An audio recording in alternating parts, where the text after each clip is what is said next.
Cher professeur Soutou, chers intervenants, Madame la professeure Aglan, Messieurs les professeurs Merliot, Lemoyle et Dard, chers amis de la Maison Heinrich Heine, en présentiel ici dans la salle Alfred Crosser et en distanciel devant vos écrans. Cher Jürgen Finger, représentant l'Institut historique allemand Paris, bienvenue à notre table ronde organisée en collaboration avec l'Institut historique allemand Paris autour de l'ouvrage de Georges-Henri Soutou, Europa, les projets européens de l'Allemagne nazie et de l'Italie fasciste, paru en 2021 chez Talandier. C'est ce livre dont on parle ce soir. Et dans notre cycle de conférences, nous avons souvent traité, comme vous le savez, le thème de l'Europe, et ceci sous de multiples aspects, politique, économie, défense, immigration, populisme, défense et valeurs. Nous abordons aujourd'hui cette question sous un angle inhabituel. Les projets de l'Allemagne nazie et de l'Italie fasciste quant à la mise en place d'un ordre nouveau en Europe, censé, selon la propagande italienne, donner à l'Europe, après la victoire prochaine, un nouveau visage de justice sociale et politique pour lequel combattent depuis 20 ans les révolutions respectives de l'Italie et de l'Allemagne. Fin de citation.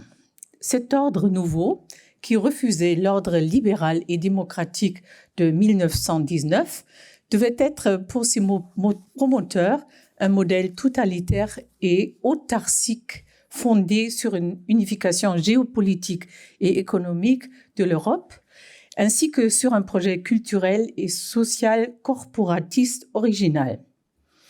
Dans son livre d'une grande densité, puisant à de multiples sources et très favorablement accueilli par la critique, Georges-Henri Soutou met en évidence de nombreux éléments éclairants, l'existence par exemple d'un désir plus ou moins clair d'ordre nouveau dans de nombreux pays européens.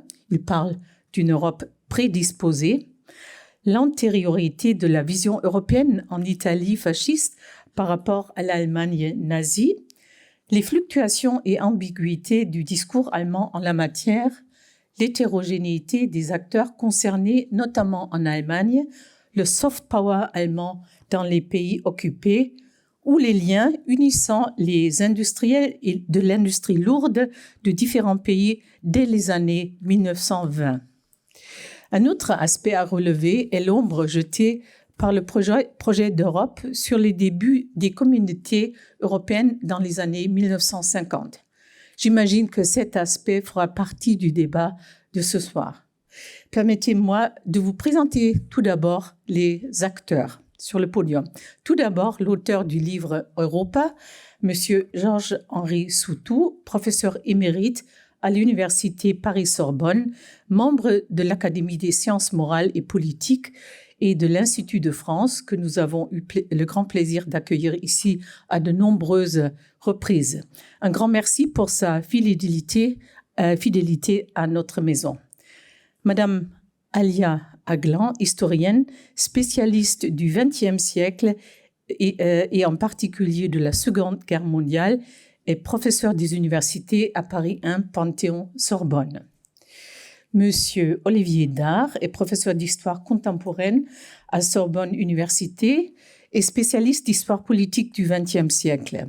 Ses recherches portent notamment sur les droites radicales et les populismes. Monsieur Frédéric Lemoyle est historien, spécialiste des relations internationales et professeur au lycée militaire de Saint-Cyr et à l'Institut Albert-Legrand. Ses travaux portent tout particulièrement sur l'histoire du fascisme italien et sur les Balkans pendant les deux guerres mondiales. Un grand merci à Gilbert Merliot, professeur émérite d'histoire des idées à Sorbonne Université et grand spécialiste Oswald Spengler, d'avoir accepté de diriger les débats de ce soir. Je lui passe la parole maintenant. Merci, Madame la directrice, pour votre accueil.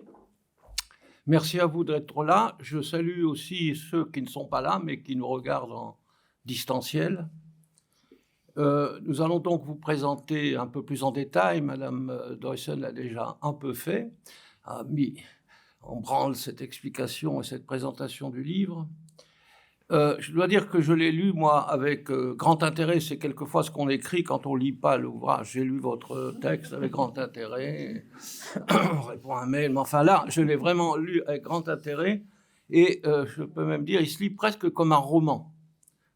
Alors, je ne sais pas, là, il y a, sur la 4e de couverture, cette phrase, il en vient, l'auteur, Georges-Henri Soutou, en vient à renouveler entièrement l'histoire de la Seconde Guerre mondiale.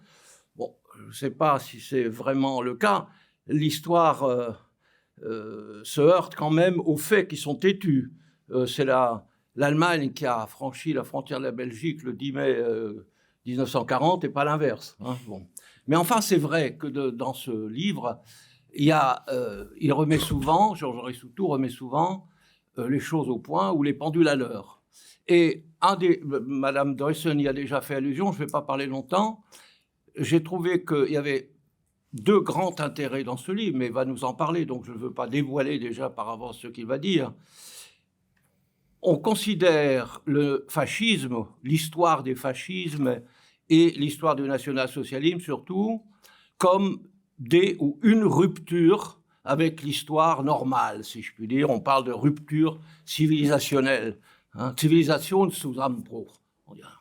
Et en fait, ce que nous montre Soutou, de façon tout à fait pertinente et éclairante, c'est que cette histoire, notamment en ce qui concerne les projets européens des puissances de l'Axe, s'inscrit tout à fait dans l'histoire de l'Europe, c'est-à-dire qu'on y trouve les premiers éléments qui vont être repris par le national-socialisme et le fascisme avant 1933, au moment dans l'entre-deux-guerres, et on retrouve aussi certains éléments de ces constructions, de ces réflexions sur une nouvelle construction européenne après 1945. Madame Deussen l'a déjà laissé entendre. À telle enseigne d'ailleurs que Georges-Henri Soutou n'hésite pas à dire que ces projets de l'Axe, ces projets de nouvelle Europe de l'Axe, ont été la matrice de l'Union européenne. Alors là, il s'aventure peut-être un peu, mais voilà ce qu'il va peut-être devoir nous montrer plus précisément. Moi, j'étais évidemment intéressé surtout, mais je suis très curieux d'entendre M. Lemoyle sur l'Italie. J'étais intéressé surtout par son interprétation du fascisme, et je suis très reconnaissant d'avoir donné une interprétation du fascisme qui en montre toute la complexité. Hein. Par exemple, en rompant avec cette explication toujours un peu marxisante du fascisme comme allié du capitalisme, comme stat ultime d'un capitalisme moribond, etc. Madame Deussen l'a déjà dit, le fascisme et le national-socialisme étaient aussi très opposés à l'ordre libéral, à ce que Georges-Henri Soutou, appelle la mondialisation libérale. Bon, je m'arrête là parce que je ne vais pas parler trop longtemps alors que vous avez devant vous 4 historiens éminents et je leur laisse la parole. Nous avons décidé, avant la séance, de donner la parole maintenant à Madame Aglan, ensuite à Monsieur... Ah oui, bien sûr, à Monsieur Soutou pour qu'il présente son livre, ensuite à Madame Aglan, ensuite à Monsieur Lemoyle et enfin à Monsieur Dard, qui est arrivé le dernier, donc on lui a laissé cette place ultime. Voilà. Merci. Alors, cher ami, à vous. J'y vais. Conseil d'un autre. Ah oui. Merci beaucoup, cher ami, pour votre présentation. Merci beaucoup, Madame la directrice, pour nous réunir ce soir. Grâce à vous, depuis des années, cet institut, cette maison Heine est devenu vraiment un lieu de réflexion et d'échange sur l'histoire, pas seulement de l'Allemagne, ni des rapports franco-allemands, mais de l'Europe tchéchienne, comme vous diriez, n'est-ce pas? Bon. Alors, je ne veux pas prendre trop de temps, parce que le sujet est quand même assez complexe. Il faut s'en tenir à l'essentiel pour permettre des questions, des remarques, et ensuite une discussion avec la salle. Je dois quand même dire un mot sur les origines d'un projet qui n'est pas exactement dans la ligne de ce que j'avais fait auparavant, qui portait essentiellement sur la Première Guerre mondiale, ou sur la guerre froide. Mais il se trouve que j'étais à la fin des années 60, au début des années 70, au ministère des Affaires étrangères allemand, qui était à Bonn à l'époque, membre d'une commission internationale qui, avec des collègues allemands, enfin bon, américains, anglais, français, publiait les documents du ministère des Affaires étrangères allemand pour la période 1918-1945. Bon, nous avons trouvé en 1970 un énorme dossier concernant un projet de confédération européenne très sérieux, préparé par le ministère allemand de l'époque, l'Auswärtiges Amt, en mars 1943. Et nous avions dit, parce que nous étions des jeunes assistants, nous avions dit aux grands professeurs qui étaient les éditeurs en chef, les responsables de la collection, il faut puiser là-dedans pas mal de documents, c'est intéressant. Ces messieurs nous ont dit, pure propagande, aucun intérêt. Alors, il se trouve que mon caractère est tel que je n'aime pas que l'on me remonte les bretelles, surtout en public, n'est-ce pas ? Et je me suis dit, bon, écoutez, je n'insiste pas, mais vous verrez. Et là, maintenant, ils sont plus là. Hein. Bon, mais ils peuvent voir. Bon. Mais ce projet, à long terme, j'ai eu autre chose à faire. Enfin, bon. Et puis, on m'a invité, Horst Müller, que cette maison connaît bien, m'a invité à passer un mois dans son institut à Munich en 2003. Il fallait un sujet. Et je lui ai dit, je vais proposer ça. Les projets européens de l'Allemagne nationale-socialiste. Je pensais que ce serait un gros article pour les collègues français qui n'ont pas toujours suivi ça.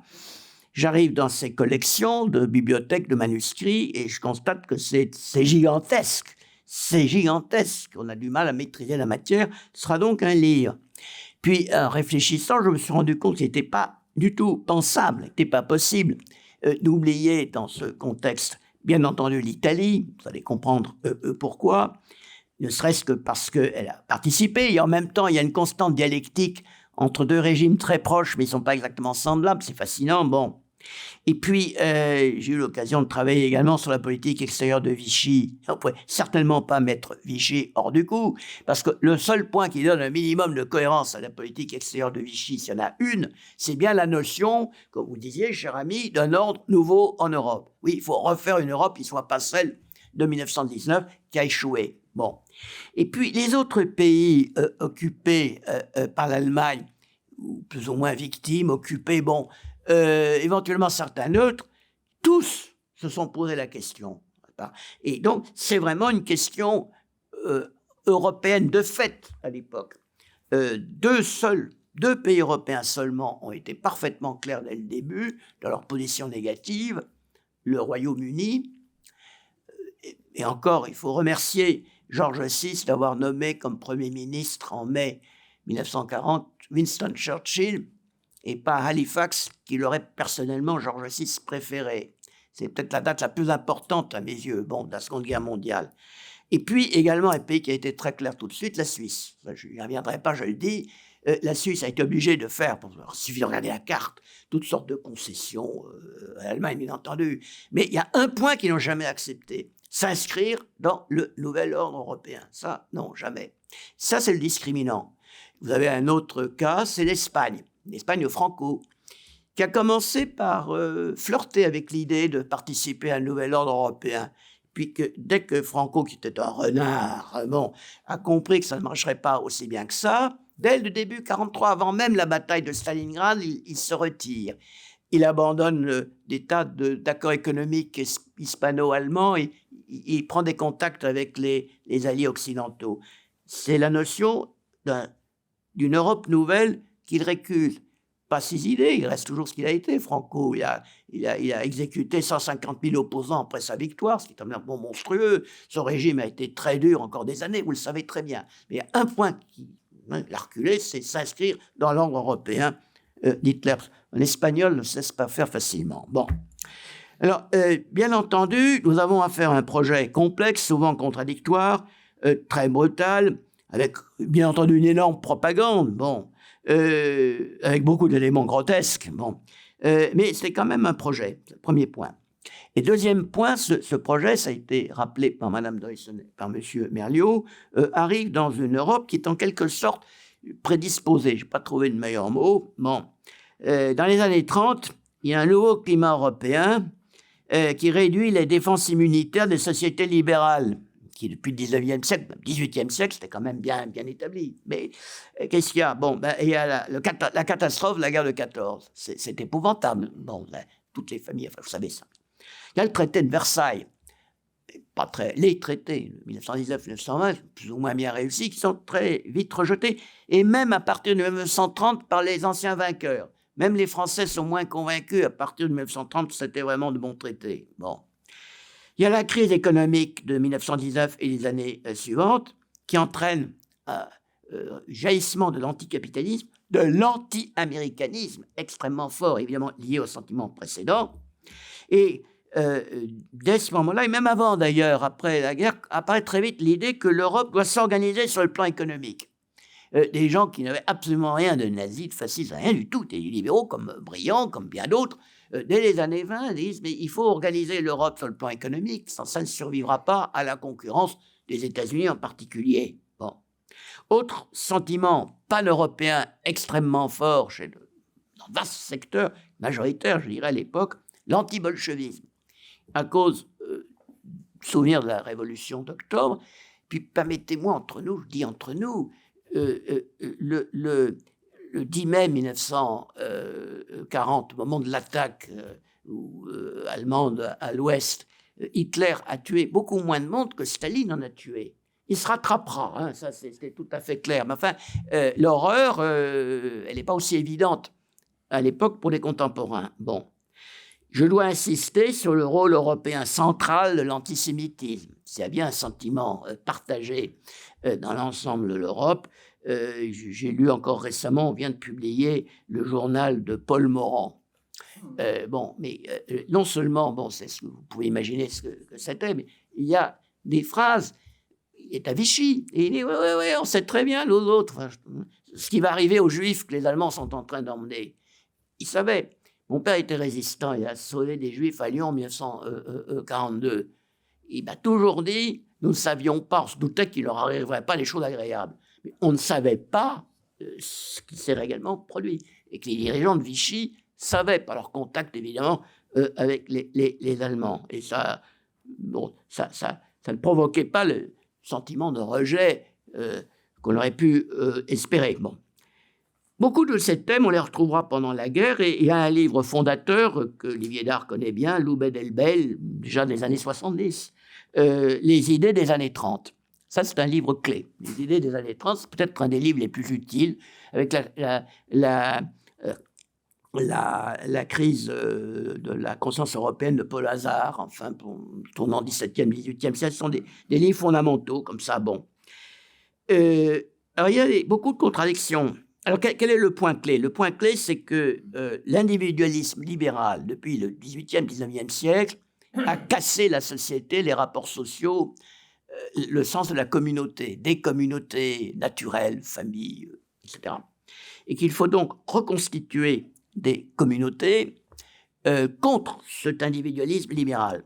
Et ça, dans les années 30, vous avez des gens qui seront par la suite des résistants, des victimes d'Hitler, mais qui pensent exactement ça dans certains cercles qui n'ont rien de fasciste. C'est une idée très répandue, mais qui, évidemment, prépare le terrain au discours que vous connaissez en Allemagne, Gemeinnutz vor Eigennutz, n'est-ce pas? Le bien commun avant le bien individuel, ou l'utilité commune avant l'utilité individuelle. Nous l'entendons aujourd'hui avec le souvenir du passé, mais à l'époque, ça sonne très bien. J'ai connu des Français qui avaient suivi à l'époque les discours du Dr. Ley, chef de Arbeitsfront, et qui avaient trouvé que c'était pas mal, dans ce sens très particulier, n'est-ce pas? Bon. Les fascistes italiens sont plongés là-dedans de façon paradoxale parce qu'ils sont d'abord nationalistes. C'est curieux, enfin c'est incontestable. Et les premiers à avoir eu une vraie politique européenne, au sens politique, sont les fascistes italiens. Autre facteur sur lequel les Italiens ont joué à fond, un sentiment de déclassement de l'Europe qui est extrêmement répandu. L'Europe perd du terrain face aux nouveaux géants, la Russie de Staline, l'Union soviétique de Staline, les États-Unis, etc.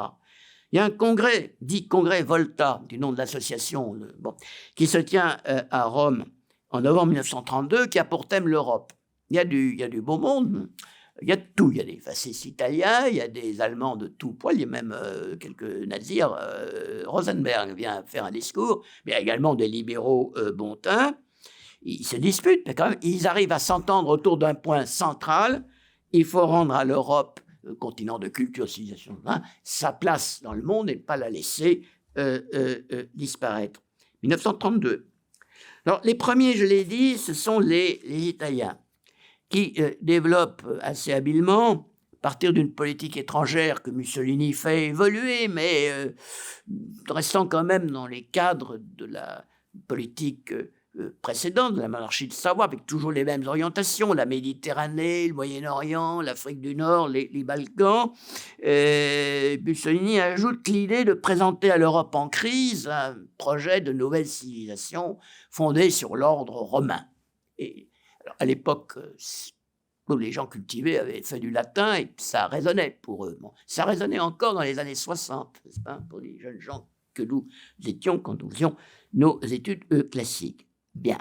Il a un projet explicite d'Europe fasciste et dans un premier temps, il l'oppose aux ambitions hitlériennes. N'est-ce pas? Parce qu'on oublie, en 1933-1935, Mussolini résiste à Hitler. À un moment donné, il masse des troupes, même à la frontière du Brenner, pour empêcher Hitler d'annexer l'Autriche en 1934.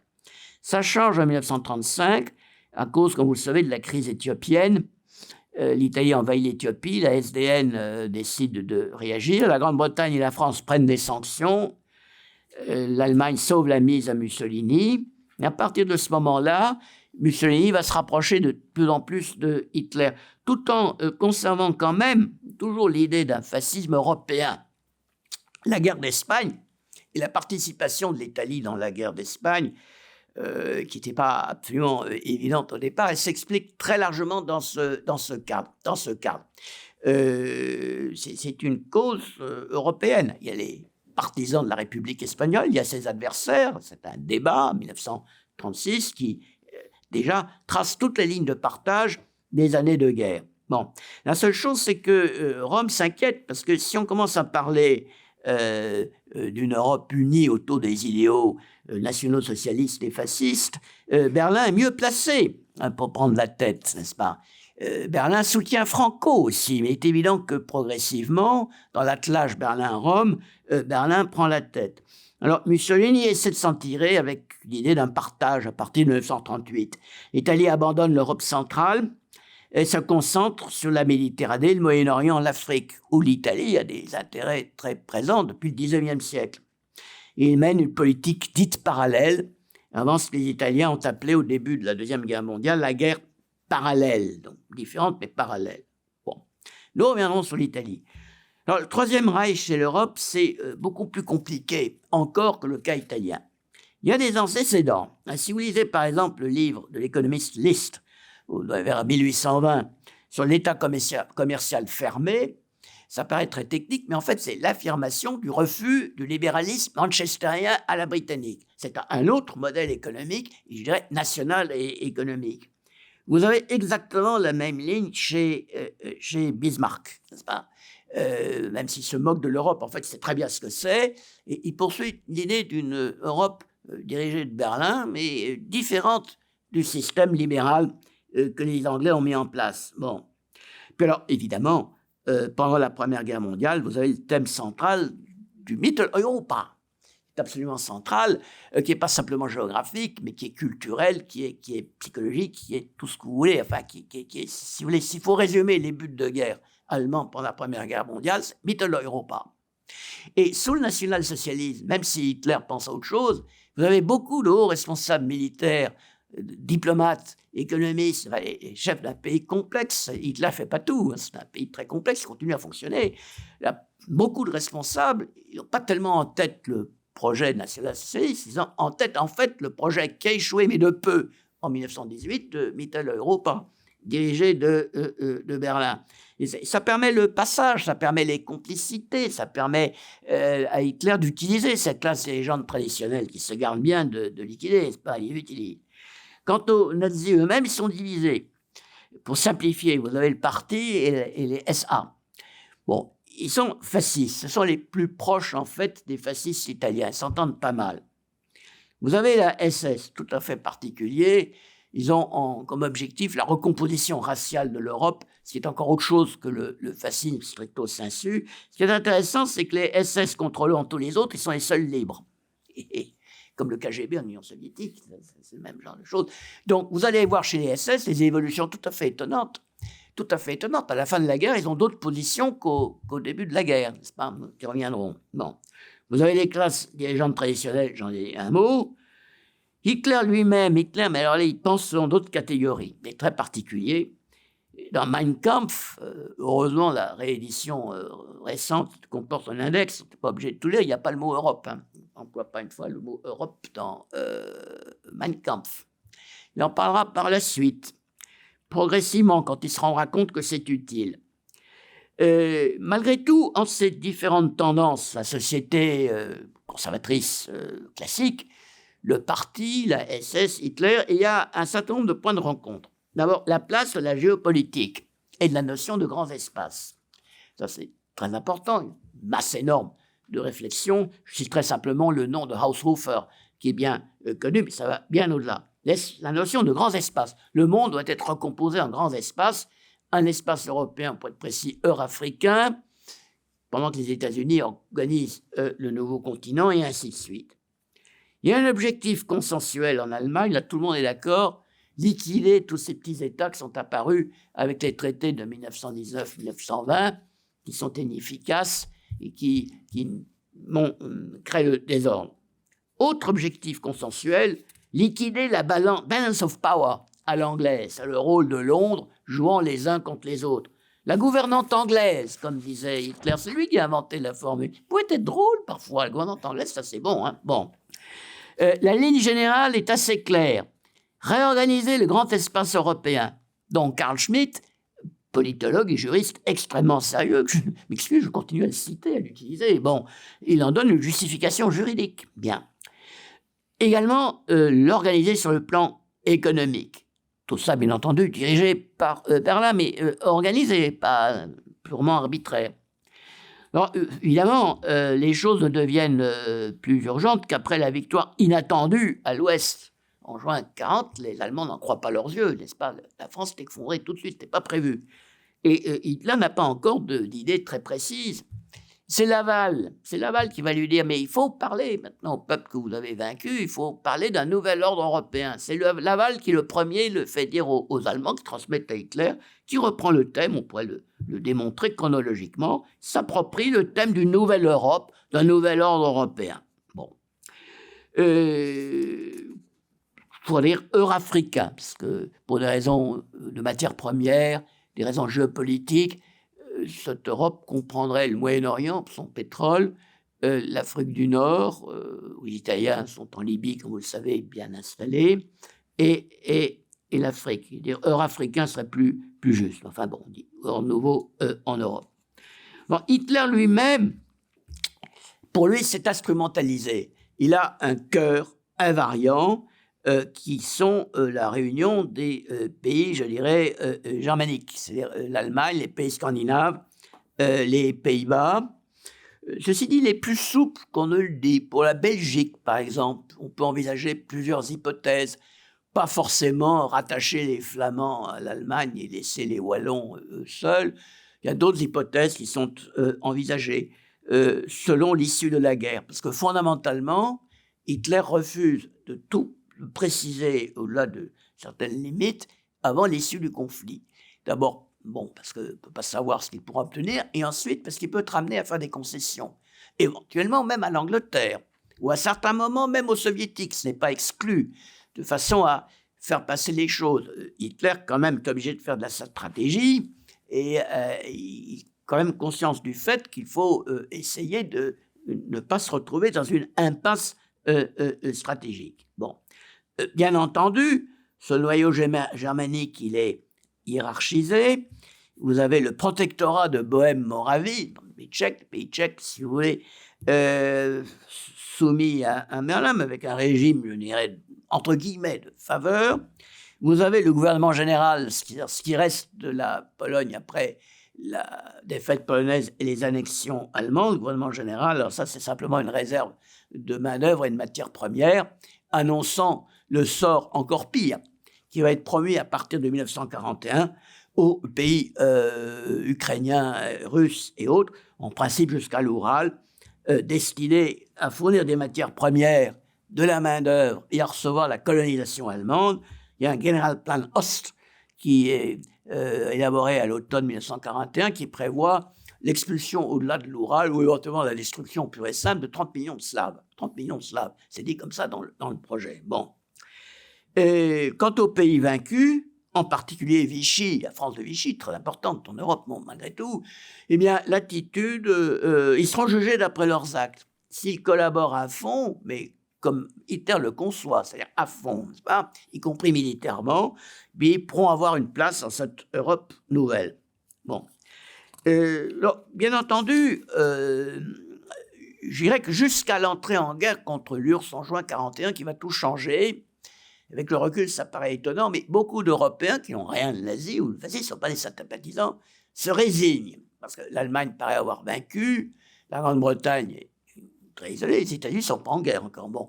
Et après tout, l'Europe d'avant marchait mal. Si Berlin arrive à constituer un ensemble européen qui tienne vaille que vaille, cette thèse a déjà été présentée en 1978 par un historien britannique très original, John Lukács, La dernière guerre européenne. Quand il a sorti ce livre en 1978, on se disait, il galège. En fait, non, il avait raison. Il y a un moment où ça aurait pu passer par un mélange d'adhésion pour certains, de résignation pour d'autres, bien entendu. Alors, sur quoi reposerait cette Europe ?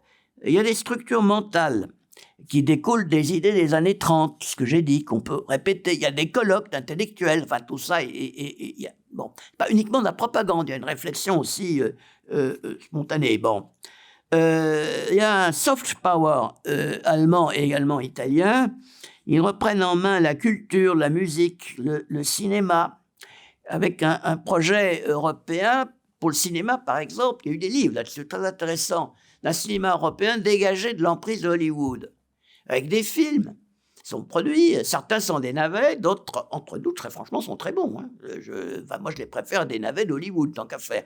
Je dis ça, une fois de plus, entre nous. Il y a vraiment quelque chose. Il y a des penseurs, si vous voulez, Heidegger, Carl Schmitt, Gentile en Italie. Croce s'est rapidement retiré du jeu, mais Gentile est jusqu'au bout. On le retrouve à la République de Salo, à la fin. Bon, ce ne sont pas des esprits négligeables. Il y a des gens qu'on peut lire. Bon, encore aujourd'hui. Bien sûr, les grands efforts portent sur un projet de grand espace économique européen. Dès juin 1940, on commence à phosphorer autour d'une union douanière, avec une certaine économie planifiée pour les grandes matières premières, les grandes productions. Les instituts de recherche qui phosphorent là-dessus en Allemagne sont très nombreux. C'est pas moi, ils inventent l'expression de Europäische Wirtschaftsgemeinschaft, la communauté économique européenne. C'est pas 1957, hein, ça apparaît en 1943 dans les publications allemandes. Les milieux de l'économie, les grands patrons de l'économie, banque, industrie, sont d'accord dans l'ensemble. Et je l'ai dit, seul vrai problème, c'est comment faire marcher le système financier de cette Union économique européenne, parce qu'ils n'ont pas de capitaux. Alors, les nazis qui croient, disons, qui ne veulent pas de l'esclavage de l'intérêt, comme ils disent, préconisent un système de clearing, c'est-à-dire que les balances commerciales entre les pays seraient compensées, fournitures, achats, ventes, etc., et qu'on ne paierait par transfert de devises que la différence. Un système, vous allez me dire, c'est grotesque. Non, c'est exactement l'Union européenne des paiements, créée en 1948, parce que les pays européens n'avaient pas de capitaux, ils n'avaient pas de dollars, ils n'avaient rien. Donc, ils ont procédé par clearing. C'est pas absurde. Mais les banquiers disent, ok, ça va pas, parce qu'il faudra quand même un jour revenir dans le marché mondial. Il faut quelque chose de plus subtil que des échanges de marchandises. Il nous faudra une monnaie. Une monnaie. Et on prévient les Français. Mai 1940, il y a un inspecteur des finances qui va à Berlin. On lui dit, vous savez, on fera une monnaie commune. Vous présenterez votre budget à Berlin, avant. Et puis vous, Français, plus de déficit. Je ne sais pas pourquoi tous les gens rient chaque fois que je raconte ça. C'est étonnant, enfin bon, bref. Alors, est-ce qu'il y avait du répondant dans les pays occupés ? En France, incontestablement. Incontestablement. Bon, en Italie, avec peut-être plus de réserve, les Italiens pensaient d'abord à eux, mais enfin, ça marchait aussi, bon. Et même des pays comme la Belgique, comme les Pays-Bas, dès qu'on commence à gratter, ben, contraint et forcé, il faut bien qu'ils fassent tourner leurs usines. Bon. Et si ça continue après la guerre, ben ça continuera après la guerre, qu'est-ce que je vous dise? Bon, le cas est plus étonnant, le cas hollandais, mais enfin, je ne veux pas trop me perdre de temps là-dessus. Il y a également des projets sociaux. Il y a un projet social pour la Nouvelle Europe, qui est opposé par la propagande au projet britannique dit Beveridge, le plan Beveridge de sécurité sociale généralisée. Ben, il y a des conceptions. Alors, elles sont différentes, elles sont plus corporatistes au sens très large du terme, c'est-à-dire, au-delà de l'idée médiévale de corporation, reposant sur la coopération organisée entre les industriels, les employeurs, leurs employés et l'État, toujours arbitre et contrôleur. C'est espèce, tout à fait entre nous, est-ce que c'est très différent de l'Europe d'aujourd'hui? C'est la très grande différence entre l'Europe d'aujourd'hui et les États-Unis, par exemple, où ce système ne fonctionne pas du tout de la même façon. Vous avez des structures lourdes. Alors, bien entendu, tout ça va échouer, vous le savez, et le point de contradiction, ce sera l'entrée en guerre contre l'Union soviétique. Ça, c'est une contradiction fondamentale, parce qu'au fond, ça permet de jouer de la fibre de l'anti-bolchevisme. À Vichy, c'est parfait. Vichy ne collabore vraiment qu'après l'entrée en guerre contre l'URSS, parce qu'avant, ils sont gérés par le pacte germano-soviétique. Mais après juin 1941, ils disent, ça y est, on peut y aller. Mais en même temps, c'est une guerre qui dépasse les moyens de l'Allemagne, qui va faire entrer dans la danse les partis communistes, les résistants, etc., qui va amener l'Allemagne à pressurer, à déporter, à faire venir des travailleurs, à piller l'économie. À la fin de la guerre, 40% du PIB français est aspiré par Berlin, n'est-ce pas, et ainsi de suite. Donc ça devient impossible, vous comprenez. C'est la contradiction. La guerre contre le bolchevisme est l'un des meilleurs arguments d'Hitler, et en même temps, c'est la signature de l'échec de l'ensemble. Bon, je terminerai, parce que le temps passe. Après, Matrice, entendons-nous, cher ami, je ne voudrais quand même pas finir en tôle. Hein. Matrice dans les deux sens, dans le sens positif et dans le sens négatif. On ne comprend pas l'histoire de l'après-45 si on oublie que toute une série d'oppositions au projet européen à partir de plan Schuman est liée pas simplement du nationalisme passéiste, mais au fait que pour beaucoup de responsables à l'époque, ça leur rappelle trop ce qu'ils avaient connu, et ça de façon extrêmement précise. Bon. Vous avez également la volonté très nette chez Schuman et Adenauer, de faire une Europe et qui, évidemment, ne retombe pas et qui soit immunisée contre cette période qu'ils ont bien connue, dont ils ont perçu la nocivité profonde et les chances non nulles de succès. Et puis, vous avez des technocrates qui apparaissent à Vichy dès les années 40. Vous avez des industriels qui étaient en contact avec les Allemands depuis la fin du 19e siècle, dans certains cas, qui disent, mais il faut absolument résoudre maintenant ça. Alors, on va qu'est-ce qu'on fait? Écoutez, hein. Et puis, si vous trouvez en Allemagne, ou en France d'ailleurs, après ou dans d'autres pays, après la guerre, des élites administratives, industrielles et autres, qui n'aient eu aucune responsabilité pendant la Deuxième Guerre mondiale, pas commode. Donc, les gens, ils ont tous des itinéraires complexes. On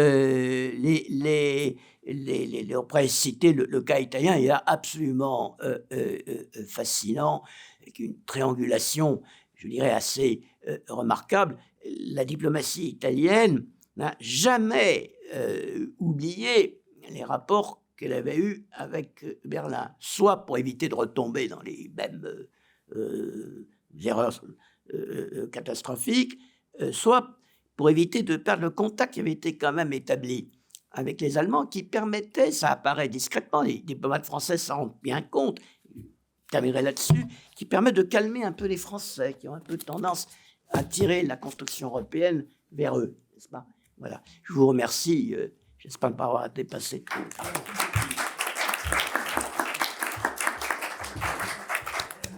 Merci beaucoup. J'ai noté une phrase là. Les Espagnols ne se laissent pas faire facilement. Je révèle que Georges Soutou a une ascendance espagnole. À bon entendeur, salut. Bon, plus sérieusement, vous avez pu juger quand même de l'étendue de la documentation de Georges Soutou, qui est un de nos plus grands spécialistes, peut-être le plus grand, ça vous va? oui, spécialiste des relations internationales. Mais il peut avoir accès, grâce à ses connaissances linguistiques, aux documents dans la langue originelle, originelle, je dis bien. Et c'est ce qui fait effectivement, c'est ce qui apparaît dans ce livre et qui fait l'intérêt aussi, je crois, le grand intérêt de ce livre. Je vais donner la parole maintenant à Madame Aglan. Merci, vous devez éteindre vos micros. Pardon, excusez-moi. Oui, alors je vais redire combien j'ai apprécié ce livre, mais j'ai envie de dire tout de suite pourquoi. Alors, non seulement c'est très riche et il apporte beaucoup de choses aussi à ce qui concerne des choses qui paraissent connues, par exemple la demande d'armistice, la manière dont elle transite par l'Espagne. Et là, c'est très développé. Alors évidemment, comme c'est un de mes sujets préférés, c'est extrêmement intéressant. Vous apportez énormément de choses aussi sur Montoire, sur la politique extérieure de Vichy, ça on l'a déjà dit. Mais de manière plus générale, c'est ce qui m'a amené à me passionner pour ce livre, c'est la manière dont on étudie des thèmes de propagande que l'on met toujours à distance en pensant que c'est simplement pour faire courir, je dirais, les opinions publiques, les collaborateurs et ceux qui le sont moins, une manière de tenir par des promesses des pays occupés, satellites, alliés et satellites, et puis occupés aussi. Et donc, je trouve que l'apport fondamental de votre livre, c'est de nous expliquer à quel point les propagandes participent à l'action, c'est-à-dire participent à la guerre. C'est-à-dire que, étudier comme vous le faites, alors moi j'ai découvert les pans entiers des projets européens des fascistes italiens, on pensait que les fascistes italiens étaient beaucoup moins présents, enfin en tous les cas comme une espèce d'alliés faibles, on les voyait comme alliés faibles, et en fait ils sont quand même assez partie prenante de ces projets, et pas du tout de manière faible, que l'Europe avec les fascistes italiens, d'ailleurs va beaucoup plus loin que l'Europe, puisque on y prend le bloc africain. Donc ça, ce sont vraiment des choses très importantes qu'il s'agit d'avoir bien en tête quand on vous lit. Mais plus généralement, c'est traiter, comment dirais-je, la propagande comme... c'est traiter les projets d'avenir comme de véritables acteurs. C'est vraiment... ça entre dans les ressorts de l'action. Et c'est pour ça que il n'est pas très exagéré. Non, c'est pas que du performatif. C'est pas seulement un usage performatif de la langue, c'est la manière dont ils influent sur les décisions. Et c'est ce qui m'a frappée parce que ça, c'est jamais dit nulle part. Alors bien sûr qu'on sait que on décide en fonction de futurs que l'on espère, c'est-à-dire des horizons que l'on construit. Mais là, ce que vous montrez, c'est que ces projets participent à la guerre, c'est-à-dire à la configuration de la guerre, à la configuration du continent. Et je pense que c'est l'un des aspects les plus novateurs. C'est-à-dire que finalement, ces projets européens, c'est à la fois, vous expliquez que c'est à la fois une vision, des visions appuyées sur du passé. Donc, vous retracez, par exemple, les liens avec ce qui a été, par exemple, pensé dans les années 30, mais encore en remontant un peu plus loin, peut-être un rapport avec la Weltpolitik de Guillaume II, dans le profond 19e siècle, je pourrais dire. Et en même temps, je comprends que ces projets qui sont à la fois très clairs et très flous, très clairs quand on fonce dans les archives, et c'est vrai que Gilbert Merliot a souligné à quel point vous pouvez lire, bon, on est très jaloux, l'italien, l'espagnol, l'allemand, l'anglais. Bon, voilà, c'est très rare de pouvoir lire des archives en autant de langues. Et là, je peux vous exprimer toute ma jalousie. Voilà, prenez-la.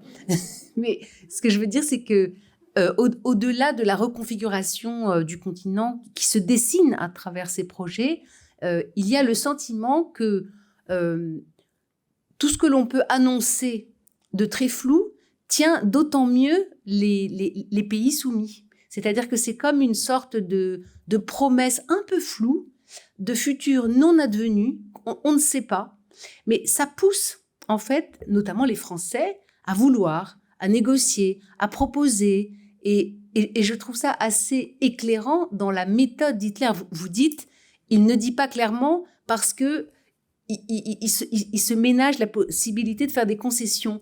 Mais moi, j'irai beaucoup plus loin. Il ne dit rien parce que, en fonction de ce qu'il obtiendra, d'abord, ce qu'il cherche, c'est le Reich pour 1000 ans. Il est très clair que cette confédération, c'est un Reich.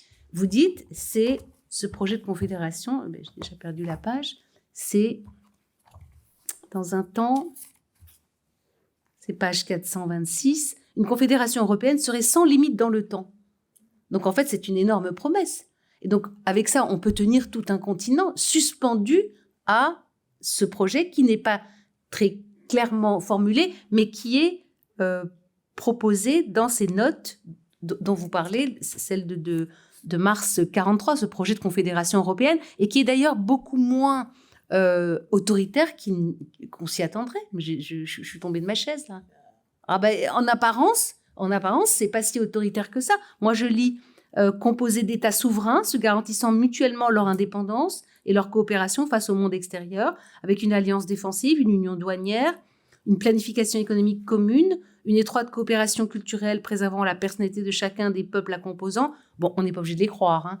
Je termine avec ça, mais est-ce que vous avez eu l'idée de comparer pied à pied avec les projets des résistances européennes, notamment allemandes, que vous évoquez un peu à la fin, celle des Kreisauer ou de Goerdeler, parce que on dirait qu'à la fin, ça va converger dans le même sens. Enfin, ils évoluent, hein, ces projets. Ils évoluent beaucoup même, de 41 à 44. C'est beaucoup plus modeste en 44. Je parle des résistants. Et donc, question fondamentale, personne n'a osé vraiment les comparer pied à pied, ces projets des résistances européennes, de toutes les résistances européennes, et ces projets nazis européens. Non, je vais vous dire, mais c'est aussi une petite pique de ma part. Est-ce que ce que vous décrivez là n'est pas le propre de toute politique ? Un horizon un peu flou qu'on espère atteindre, etc. Certainement, certainement. Mais là, on est dans un espace gigantesque, qui est un espace continental et qui est soumis. Donc, les promesses ont plus de poids qu'en période électorale. Oui, on est en période électorale, évidemment. Mais vous voyez ce que je veux dire ? C'est qu'en fait, il y a soumission et contraintes énormes, et les promesses n'ont pas le même poids dans ce contexte. Mais je suis d'accord avec vous sur le fait que plus on promet sans être clair, plus on tient. En général, mais même dans les couples. Hein. Enfin, vous voyez, on peut être à très petite échelle. Moi, je pense qu'il y a un problème quand même lorsqu'on a entendu Georges Aristoutou, pourquoi je dis toujours Pierre, Georges Aristoutou parler de Hitler qui n'avait pas tellement envisagé cette nouvelle Europe avant que Laval lui file le tuyau, en quelque sorte. Je me demande si, au fond, on ne peut pas... je ne pense pas que ce soit le cas, mais on ne peut pas réduire tout ça à un outil de propagande. Hein? C'est-à-dire, est-ce que ça a été un outil de propagande ou est-ce que Hitler, je crois qu'il faut l'éliminer, mais est-ce que des sphères, même du parti nazi et de la SS, n'ont pas cru, honnêtement, ou sincèrement, je dirais, à cette possibilité d'organiser ? Lui, Hitler, il s'en tient à son espace vital à rien. Hein? C'est ça aussi la grande opposition dans le livre de Georges Aristoutou. Mais je ne veux pas parler trop, excusez-moi. Oui, je peux aussi laisser Georges-Henri Soutot nous répondre et puis laisser la parole aux autres intervenants et puis je la reprendrai plus tard. Voilà. Merci infiniment pour vos remarques tout à fait pertinentes. Alors, sur le côté utile d'avoir des termes, des projets, tout y est. Hein. L'hymne officiel des Jeux Olympiques de 1936, d'une certaine façon, ça commence avec le transport de la flamme olympique. Un de nos collègues, Chapoutot, a fait un livre magnifique sur le nazisme et l'Antiquité, n'est-ce pas ?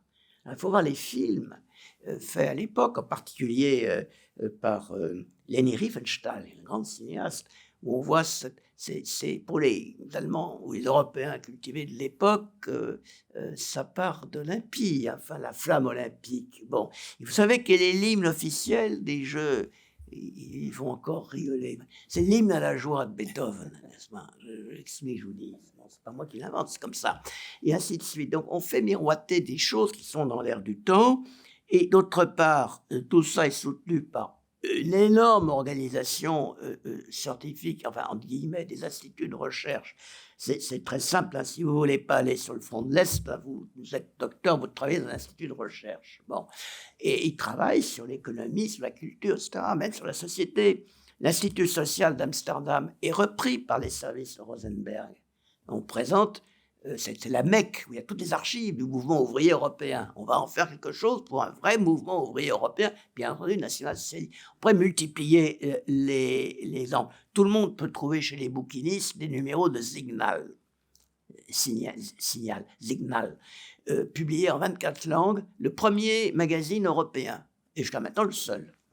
Publié dans 24 langues avec un contenu central, toujours le même, et un peu adapté selon les pays, le cas échéant. Il suffit de lire ça, c'est très facile, et vous comprenez très bien l'illustration de ce que vous dites. Alors, en ce qui concerne les projets de la résistance, bon, j'en parle dans mon livre, j'étais plus rapide. Vous avez une extraordinaire conjonction. Au printemps 1944, les mouvements de résistance, ou plutôt leurs représentants en Suisse, c'est le seul endroit où ils pouvaient se retrouver, rédigent un manifeste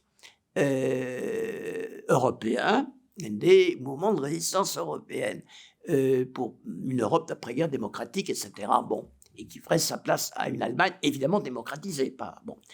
Et là, la comparaison point par point avec les projets du groupe de Hassel, n'est-ce pas, l'ambassadeur allemand von Hassel, le Kreisauer Kreis, le cercle de Kreisau, c'était sa propriété. Bon, point par point, c'est exactement la même chose. Bon, on est en 43-44, c'est exactement la même chose. C'est pas par hasard, parce qu'il y a un intermédiaire entre les deux groupes, c'est le pasteur hollandais Wissershoft. N'oubliez jamais le rôle des Hollandais dans toutes ces histoires. J'ai même lu du hollandais. Hein, bon, j'ai des cousins hollandais, alors un peu faciliter la tâche. Mais non, c'est central, c'est indispensable, vous ne pouvez rien comprendre. Et alors, pasteur Wissershoft, c'est le secrétaire général de la Confédération mondiale des églises protestantes. Pas ça, des églises protestantes. Pasteur Wissershoft est en contact avec les diplomates allemands, en particulier von Hassel et d'autres, qui sont également en contact, ces diplomates allemands, avec l'Abwehr, c'est-à-dire le service de renseignement. Pas des nazis, celui de l'armée, l'Abwehr, c'est pas nazi. Bon, parce que vous avez, ces gens ont des contacts entre eux, ils ne sont pas l'ambassadeur von Hassel, est ambassadeur, enfin, il a une fonction, il a un job, il est en Allemagne, il n'est pas en Suisse. Et alors, tout ça converge sous l'œil attentif du représentant des services secrets américains de l'époque, l'OSS, bon, à Berne, qui est Alan Dulles, qui est le frère de John Foster Dulles, le futur secrétaire d'État, qui est le président, ou sera peu après le président de ce conseil œcuménique des églises protestantes. En d'autres termes, vous avez tout un énorme mouvement qui se prépare, qui ne concerne encore que peu d'individus, parce qu'on est en période de tout ça est très, très surveillé. Hein. J'ai ma grand-mère paternelle envoyait des lettres à mon père, mes parents filaient en Suisse. Bon, il envoyait des lettres à une brave femme avec une adresse chez des amis de mes parents, en fait, c'est totalement transparent. Je dois dire que j'ai encore les tampons de la censure allemande, n'est-ce pas? Wehrmacht, ouvert, gelesen, bon. C'est ça l'Europe de l'époque. Mais il y a des contacts malgré tout. Et ce qui est tout à fait prodigieux, c'est qu'on est là en pleine ambiguïté. Parce que Canaris, Hitler aurait fait exécuter tout ce monde-là, mais Canaris, il sait très bien. Il est assez intelligent pour comprendre que la seule chance pour l'Allemagne, en 44, 43, même 43, après Stalingrad, de sauver la mise plus ou moins, c'est d'accepter une Europe où elle forcément jouerait son rôle, bien entendu, et de parfaire 1918. Là, on est dans les zones les plus complexes, n'est-ce pas? Bon. Est-ce que j'ai répondu à votre question?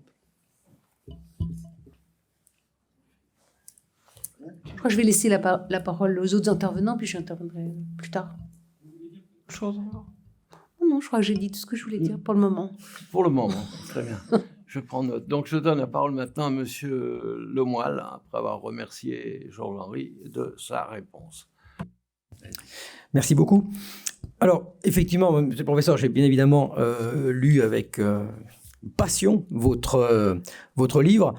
Alors, je dois préciser que je suis un disciple du professeur Soutou, puisque c'est lui qui a dirigé ma thèse, et j'ai retrouvé dans le livre, évidemment, tout ce qu'il m'a appris sur l'importance des archives, de toujours revenir aux archives, de toujours trouver des documents nouveaux ou de relire les documents que l'on connaît, mais avec un œil nouveau. Et puis, une de vos grandes qualités, monsieur le professeur, que j'apprécie tout particulièrement, c'est que vous n'hésitez pas à sortir des sentiers de l'historiquement correct. Comme vous le dites dans votre introduction, voilà, l'historien constate. Vous parlez des pressions, plus ou moins, que vous avez subies, disant qu'il ne fallait pas parler de ça parce que, évidemment, pour le projet européen, ce n'était pas bien de rappeler qu'il y avait peut-être aussi des proximités, des convergences, tout ça. Bon, heureusement, ça ne vous a évidemment pas arrêté, et vous montrez très bien dans votre livre que l'Axe avait bel et bien un projet européen qui était le sien. Et on l'a tous dit, qui trouve ses racines dans l'histoire avant le nazisme, et puis qu'il y a une suite, évidemment, dans les années 50. Cette sorte de continuité historique, l'histoire n'est pas faite que de rupture. Donc ça, évidemment, c'est un point vraiment très, très, très important de votre livre. Alors, un des points sur lesquels je voudrais insister sur l'apport de votre livre, c'est vraiment le contenu, et moi qui m'a particulièrement intéressé, c'est le contenu révolutionnaire des projets nazis et fascistes. Révolutionnaires dans plusieurs sens. Dans le premier sens, c'est qu'ils remettent en cause l'ordre libéral de 1919. Ils proposent une autre Europe que celle des traités, non seulement sur les frontières, mais aussi sur un véritable ordre européen, c'est-à-dire un système nourri d'une idéologie totalement différente de celle sur laquelle on a construit l'Europe des traités de paix, une hostilité au capitalisme libéral. Ça paraît très clairement dans votre étude, dans un capitalisme libéral qu'on ne dit pas encore mondialisé, dans ce capitalisme libéral à l'américaine, qui est le nôtre, en fait, qui est celui qui s'est imposé véritablement, surtout après la fin de la guerre froide. Et je crois qu'il faut bien rappeler que le fascisme et le nazisme se sont présentés comme une troisième voie entre le capitalisme et le communisme, une troisième voie qui permettrait de sortir de ce véritable traumatisme qu'a été, et vous avez beaucoup insisté là-dessus, sur la crise de 1929, qui est apparue aux contemporains, il ne faut jamais l'oublier, comme l'échec du capitalisme libéral. Et le fascisme, en effet, mussolinien s'est vraiment présenté, notamment avec le projet corporatiste, comme une troisième voie possible et qui a intéressé, mais vraiment de très grands esprits, jusque dans l'Angleterre des années 30, des hommes politiques, des intellectuels, également de gauche, ont étudié de près le projet corporatiste fasciste et ont vu une solution à la crise terrible que connaissait par exemple la société britannique, dont la classe ouvrière était ravagée par le chômage.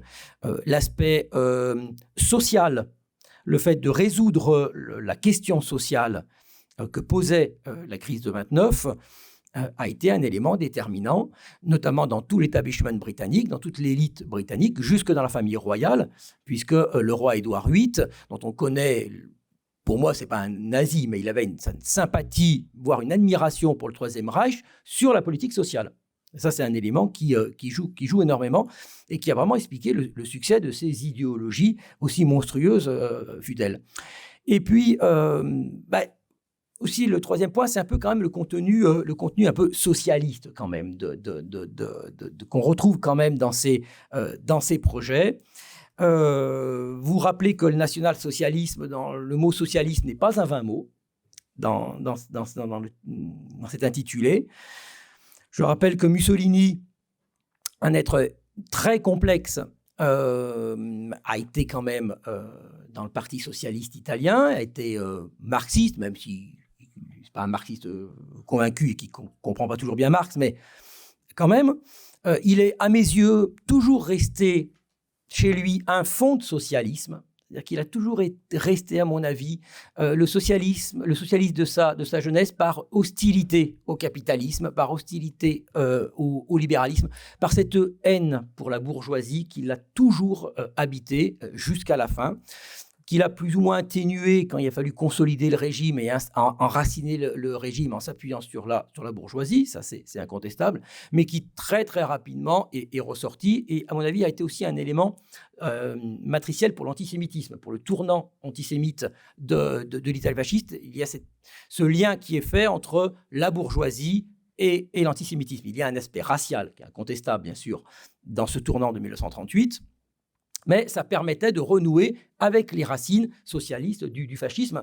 Et ça, on le voit très, très bien dans les courants les plus antisémites du fascisme, et ça se déchaîne pendant la Seconde Guerre mondiale. Alors là, c'est très, très net, cet aspect de lutte contre la plutocratie capitaliste et la place qui tiennent les Juifs en Angleterre comme aux États-Unis. Et puis, il y a Laval aussi, hein. Jamais oublié, évidemment. À un moment, vous le dites dans votre livre, que Laval rêvait donc de créer une Europe, je vous cite, socialiste, ni libérale, ni communiste. Donc, on retrouve quand même cet aspect de Laval qui, lui aussi, quand même, a commencé sa carrière très à gauche. En effet, pour l'Italie, vous montrez aussi l'aspect très précoce des réflexions du fascisme sur l'Europe, sur ce projet de civilisation que portait le fascisme, qui a à la fois, c'est vrai, bien sûr, un hyper-nationalisme, mais qui a eu une vision européenne. Alors, c'est toujours dur avec Mussolini parce qu'évidemment, il a tout dit et son contraire dans sa vie. Donc, c'est parfois un peu difficile de voir la cohérence. En tout cas, si cohérence il y a, comme je l'ai dit, c'est dans ce rejet de l'Europe capitaliste et bourgeoise. L'Italie fasciste, c'est pas un pays de brute épaisse. Bien sûr, le fascisme est fondé sur la violence des chemises noires, qui est un mythe dans l'Italie fasciste. Mais c'était un pays qui a vraiment investi énormément dans la culture, et on découvre aujourd'hui cet investissement dans les réseaux culturels européens. De grands intellectuels se sont mis au service du régime, et notamment sur cet aspect européen. Moi, j'insisterai aussi sur le poids des structures traditionnelles. C'est ça qui rend toujours un peu complexe la politique fasciste, parce qu'il ne faut pas oublier quand même le poids des structures traditionnelles dans la diplomatie. Le roi. Alors certes, le roi laisse Mussolini entièrement gouverner, mais le roi Victor Emmanuel III est très attaché à ses prérogatives que lui donne la Constitution, le Statuto, en politique étrangère, et il est vraiment, lui, le grand défenseur de sa famille, de sa maison, c'est-à-dire la politique d'équilibre de l'Italie, du poids déterminant de l'Italie entre les grandes puissances. Et Mussolini est quand même bien toujours obligé de faire quand même avec lui. Et puis le corps des diplomates, qui n'a pas été fascisé en profondeur, les consuls. Le corps des consuls a été fascisé, parce qu'il s'agissait de prendre le contrôle des communautés immigrées partout en Europe. Donc là, les consuls avaient un rôle essentiel. Mais les diplomates sont quand même restés assez traditionnels, et même avec des ministres comme Grandi, qui est vraiment un personnage extrêmement intéressant, qui mériterait une biographie en français. Mais enfin, aller chercher un éditeur pour ça, ça va être le problème. Mais plus connu, Ciano, là aussi, qui est un peu plus fasciste, en tout cas qui fascise un peu plus la politique étrangère de Mussolini, mais qui reste quand même le représentant des vieilles élites traditionnelles du pays. Donc voilà, on a du coup un fascisme, et c'est vrai, qui navigue dans plusieurs, et ça vous le montrez bien, il y a plusieurs projets, qui est d'abord à l'offensive, et ensuite qui est plus à la défensive, quand le rapport de force se transforme complètement en faveur de l'Allemagne, puisque là, le projet européen italien devient du coup un moyen de résister à ce que Mussolini voit arriver, si vous me permettez, comme un camion, c'est-à-dire que l'Italie sera vassalisée dans l'Europe allemande, et qu'il va falloir trouver un moyen de peser dans cette future Europe allemande par le projet sur la Méditerranée, qui est présenté comme l'espace vital italien, et puis en satellisant les Balkans. Et là, je m'arrêterai là-dessus, parce que c'est un point très important. Les Balkans, qui sont pas toujours bien étudiés pour la Seconde Guerre mondiale, les Balkans ont été un lieu de compétition très fort entre les Allemands et les Italiens. En fait, l'Axe n'est pas du tout un duo de gens qui s'entendent très bien. il y a des compétitions féroces au sein de l'Axe, et la domination pour les Balkans et les matières premières dans les Balkans ont donné lieu à des compétitions vraiment très très fortes, puisque peu à peu, en fait, les Allemands, bien avant l'écroulement de 1943, les Allemands, notamment en Croatie, dans la Croatie des Oustachis, dament le pion aux Italiens, et sont en train peu à peu, parce que les Croates veulent échapper aux Italiens qui sont un peu étouffants. Pareil pour la Grèce, vous avez tout à fait raison. Les Allemands cherchent bel et bien à prendre le contrôle des Balkans. Bon, je ne veux pas insister, mais aussi l'importance de la question arabe, très très importante, du lien avec l'islam, la compétition qu'il y a eu aussi, l'investissement de l'Italie dans le monde musulman, mais là aussi complètement contradictoire, puisque d'un côté, ils veulent soulever le monde musulman contre les Anglais, mais en même temps, ils veulent dominer le monde musulman. Alors là, il y a une contradiction qui n'a jamais été résolue d'ailleurs, et je crois qu'Hitler, arrêtez-moi si je me trompe, mais je crois qu'Hitler, quand il est à la fin, en 1945, dans le Dunkerque, dit que les Italiens l'ont toujours gêné dans sa politique de collaboration avec l'islam. Voilà. Non, mais moi, je dirais peut-être quelque chose tout à l'heure, mais je vous donne la parole. Charlie, vous avez soulevé toute une série de points tout à fait essentiels. Je rebondirai juste sur 2 ou 3. Vous avez fort bien dit, Mussolini gêné aux entournures. D'ailleurs, Hitler lui dit, enfin, les nazis disent, écoutez, il y a le roi, il y a l'église, qu'est-ce que vous voulez faire avec ça? C'est la République de Salo, c'est la libération. Alors là, l'une de mes découvertes pour cette recherche, ça a été l'importance de la République de Salo. C'est pas juste un épiphénomène, c'est une nouvelle Italie fasciste qui se met en place. Elle est quand même capable de se battre. Il lève des troupes contre des résistants. C'est sérieux, c'est une vraie guerre civile. Il y a du répondant. Et quand on étudie l'Italie d'après-guerre, les carrières individuelles, toujours très intéressant d'aller regarder les carrières individuelles. Combien de cinéastes, combien d'acteurs, combien d'écrivains, d'auteurs qui ensuite ont fait carrière dans l'Italie, même dans l'Europe des années 50, 60, 70, en fait avaient commencé sur la République de Salo, dans un contexte tout à fait différent, je n'ai pas besoin de le dire. Un peu comme en Allemagne, où le régime donne ce qu'on appelle l'état SS, un peu l'équivalent, mutatis mutandis, pour l'Allemagne de la République de Salo, après l'attentat du 20 juillet 1944, quand même, je sais, 6 000, 4 000 ou 6 000, je n'ai pas une bonne mémoire des chiffres, enfin, 6 000 représentants des classes dirigeantes allemandes, et grandes familles prussiennes et autres, finissent quand même pendus à des fils de fer. Enfin, ce n'est pas la mort la plus agréable. Donc, c'est l'équivalent d'une révolution extrêmement violente, pour aller dans votre sens, pure et dure, voilà. Donc, ça fait exact. Alors, quant à l'aspect arabe est fondamental. Bon, vous avez très bien fait de le rappeler, il figure dans le livre, comme je peux, parce qu'on ne peut pas. Hitler compte beaucoup, vous l'avez rappelé, sur le monde musulman. Et effectivement, il obtient un certain succès dans les Balkans et dans les républiques soviétiques, pour des raisons évidentes. Ça peut se prouver. En revanche, au Moyen-Orient et en Afrique du Nord, à quelques exceptions près, ça ne marche pas. Alors, qu'est-ce qui se serait passé si Rommel était entré au Caire? Ça, personne ne peut savoir. Bon. Mais ça ne marche pas pour une raison évidente, je pense, à l'époque, que nous avons complètement oublié. C'est l'épouvantable reprise en main de la Libye par Mussolini après 1922. Ça a été épouvantable, n'est-ce pas?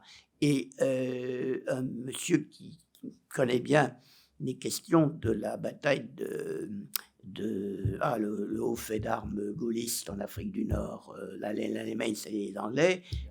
Bir Hakeim, merci, Bir Hakeim. J'exposais cette idée lors d'une réunion de jury, mais il me avait parfaitement raison. À Bir Hakeim, les Libyens ont laissé les tombes de tous les combattants, sauf les Italiens qui ont été priés de rapatrier en Italie, parce qu'ils s'étaient conduits d'une façon. Et là, quand même, je dois dire que, je sais, mais enfin, le règlement imposé quand l'ordre a été rétabli en Libye, à la différence d'autres systèmes coloniaux, interdisait absolument à un indigène de jamais écrire la nationalité italienne.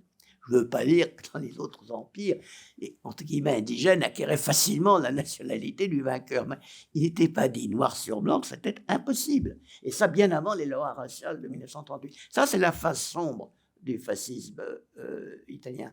C'est pas de plaisanterie. Hein. C'est très sérieux, le fascisme italien. Merci. Moi, je voulais revenir un peu sur vos propos là sur le socialisme, en disant c'est du socialisme, c'est du socialisme.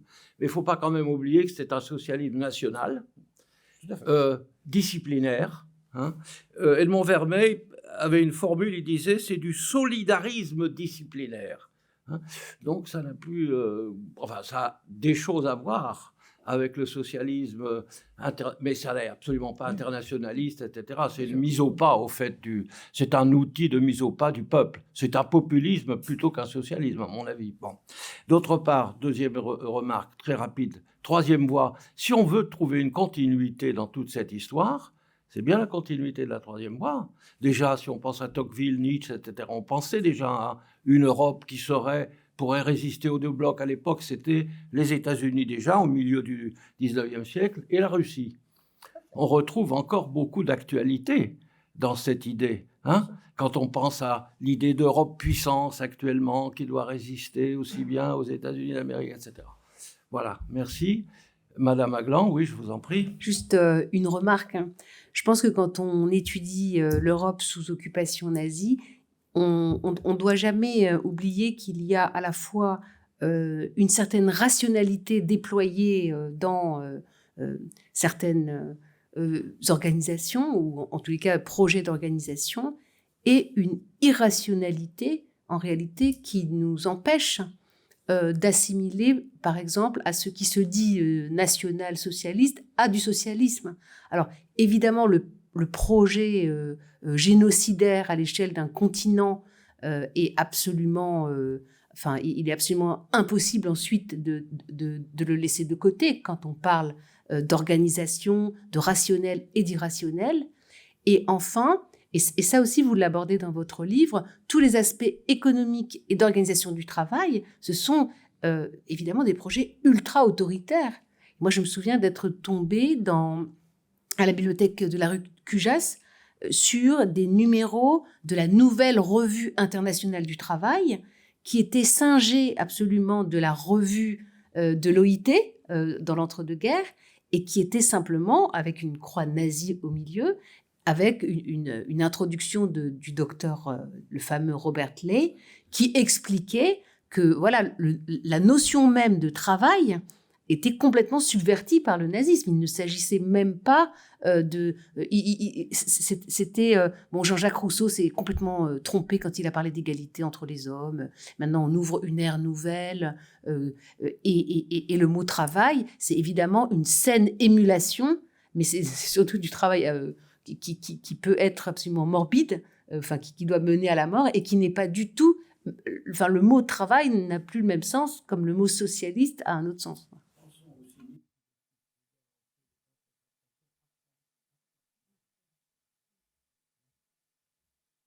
Mais oui, alors, on va peut-être entrer un peu dans ce débat qui est extrêmement difficile, qui est essentiel, hein, extrêmement difficile. Alors d'abord, un point, et je reprends aussi un de vos propos, je ne l'ai pas mis dans mon livre, je ne l'avais pas encore découvert, quand j'ai mis le livre, j'ai découvert après, mais ça arrive. 12 juin 1941, j'ai fait allusion, mais pas assez. Funk, qui est le ministre de l'économie, prononce 12 juin 1941, donc avant l'entrée en guerre contre la Russie, prononce à Vienne un discours sur l'ordre nouveau économique européen, qui est en fait un discours de synthèse entre les thèses nazies. On n'a pas besoin de monnaie, on échange uniquement des matières premières, des produits finis. La monnaie, c'est l'esclavage judéo-capitaliste. Bon. Et puis ceux qui disaient, minute, tu aurais quand même besoin d'une monnaie, il faudra quand même revenir dans un système international un jour, il faudra quand même quelque chose. Et le discours de Funk, le 12 juin 1941, c'est un compromis entre les deux thèses. Bon. C'est lu à Londres par personne d'autre que Keynes, qui dit, moula, mais c'est un projet européen, c'est sérieux ça, c'est pas de la pure littérature, attention, ça va séduire les Européens occupés. Londres doit répondre. Et Londres dit, oui, effectivement, on va faire un projet européen économique, mais attention, hein, Londres peut apporter ce qui manque aux Allemands, c'est les capitaux, l'empire, les matières premières, etc. Donc, on va dire aux Européens, nous faisons la même chose que ce que propose Fond, mais nous, on a les moyens de le faire, ce sera beaucoup plus confortable et efficace. En même temps, au même moment, nous sommes au début juillet 1941, on discute à Washington du pré-bail entre les Anglais et les Américains. Et Keynes va à Washington pour parler finances, pré-bail, c'est essentiel. Et on ne sait pas encore comment il sera remboursé. C'est très bien de donner de l'argent aux Anglais, mais s'ils doivent rembourser après la guerre, bon. Et Keynes dit, voilà, on a un projet économique pour l'Europe. Et les Américains disent, oh, c'est intéressant, mais vous n'allez pas publier ça. Mais pourquoi? Ah, parce que, non, il y aura un projet économique mondial. Hein. Mondial, pas européen, non, mondial. Et si vous si vous n'acceptez pas, vous devrez rembourser le pré-bail après la guerre. Dit comme ça, bon. Et c'est l'origine de la déclaration de l'Atlantique, enfin alors, l'histoire n'est pas finie. Tout ça se développe. Il y a un projet américain de Dexter White, qui est très exactement le futur FMI, parce que nous connaissons en fait les talons de change de dollars, pardon. Et puis le projet de Keynes, qui est beaucoup plus proche des notions de clearing, beaucoup plus prudent pour un continent qui n'aura plus de devises. Et en 1943, réunion de tous ces grands banquiers alliés ou allemands dans le cadre de la Banque des règlements internationaux à Bâle, qui continue à fonctionner, parce que c'était des accords qui avaient été passés à partir de 1931, et ils continuent à fonctionner. C'est très compliqué, très technique. Alors, ils se voyaient, disons qu'il y avait des neutres membres du conseil de la banque qui allaient d'une pièce à l'autre. Bon. Et les Suédois, le Suédois qui est là, informe les Allemands, les banquiers allemands présents, y compris Abs, qui fera une grande carrière après la guerre, hein, Hermann Abs. Il dit, écoutez, voilà, il y a deux projets des Alliés. Il y a le projet Keynes, en fait des clearings qui ressemblent un peu à l'idée de Fung. Enfin, bon. Et puis il y a le projet américain, Abs et ses collègues, on a le compte-rendu de leur décision. On dit, mais non, mais le projet anglais, on pourrait à la rigueur l'accepter, mais le projet américain, sa domination mondiale par les États-Unis, ça ne va pas du tout. Je m'arrête là parce que je finirais par risquer de sortir des sentiers battus. On parlait de choses trop actuelles. Ça va être publié, ça c'est en cours de publication, c'est trop beau. Je vais pas dire ça. Je vais donner la parole maintenant à M. Dard. Merci. Merci. Donc, je vais essayer de pas être long pour pouvoir effectivement que la discussion puisse se prolonger, en particulier avec la salle. Je voudrais bien sûr remercier Madame la directrice de son invitation et dire également, après mes collègues, à quel point effectivement moi aussi je trouve ce livre tout à fait important. Et alors je l'ai lu avec évidemment plusieurs clés de lecture. D'abord, par rapport effectivement à tout ce qui est écrit sur les années 30, je vais y revenir, les questions technocratiques, mais ce qui m'apparaît peut-être le plus intéressant dans votre démarche, c'est un peu, j'allais dire, le tour de force que vous avez réussi en articulant trois choses, de mon point de vue, trois choses. 1. Une histoire de l'idée européenne arrimée au fascisme et au nazisme. Ça, c'est le premier point. Deuxième élément, ça c'est un premier niveau. Donc on est dans une histoire des idées qu'on suit très bien à vos livres.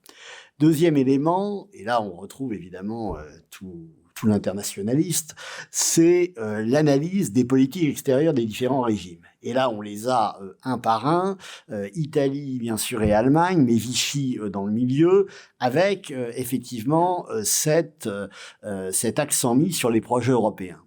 Et le troisième point, c'est évidemment l'analyse très approfondie de toutes les élites porteuses de ces projets, quelle que soit d'ailleurs leur diversité, des intellectuels aux technocrates, aux experts en tout genre, etc. Alors, je voudrais revenir sur chacun de ces points très rapidement. Premier élément, effectivement, c'est la question de l'idée d'Europe. Et là, ça me rappelle la rédaction de ma thèse, donc ça me rajeunit pas. Mais quand je travaillais sur effectivement les technocrates et que je cherchais désespérément, donc on était dans les années 1990, un certain nombre d'éléments sur, au fond, cette idée d'Europe pendant la Deuxième Guerre mondiale. Il y avait des travaux qui commençaient sur l'idée d'Europe, mais hop, il y avait la parenthèse. Ça s'arrêtait en 1939, ça redémarrait avec La Haye. Mais entre-temps, il ne s'était rien passé. Et le seul qui avait réfléchi à ça, c'était Jean-Baptiste Durosel, dans son livre sur l'idée d'Europe, 65, et lui faisait un chapitre sur, effectivement, l'Europe nazie, qui était, effectivement, intéressant. Alors, de ce point de vue, je trouve que ce que vous proposez, c'est passionnant parce que on n'est pas sur la Seconde Guerre mondiale. Ou plus exactement, on est sur une séquence chronologique qui est une séquence de 20 ans. C'est-à-dire qu'on démarre, et encore quand je dis 20 ans, on démarre dans les années 20 et on va jusqu'à la fin des années 40, disons pour faire simple. Et ça, c'est absolument essentiel. Pourquoi ? Parce qu'on voit très bien qu'en matière d'idées européennes, beaucoup d'éléments sont effectivement déjà présents dans ces années 20 et 30, et particulièrement d'ailleurs dans les années 20. Bon, je ne vais pas y revenir ici, mais toute la question, effectivement, de l'organisation économique, elle est présente. On a toute une série de travaux, et que vous avez utilisé évidemment, de nos collègues Éric Bussière, etc., qui sont tout à fait passionnants. Il y a toute la question de l'Eurafrique. La question de l'Eurafrique, elle est d'autant plus intéressante qu'elle croise la crise des années 30. Et que, en France, par exemple, la mode est à ce qu'on appelle l'autarcie impériale. La France de 100 millions d'habitants.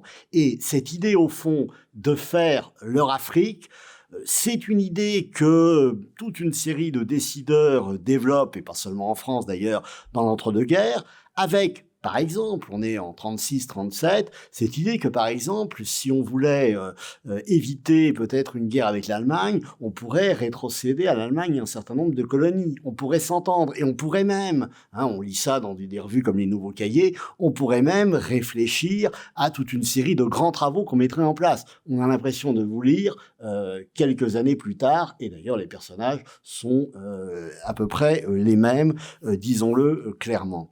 Troisième élément, toujours sur cette question d'Europe, vous parlez des prédispositions.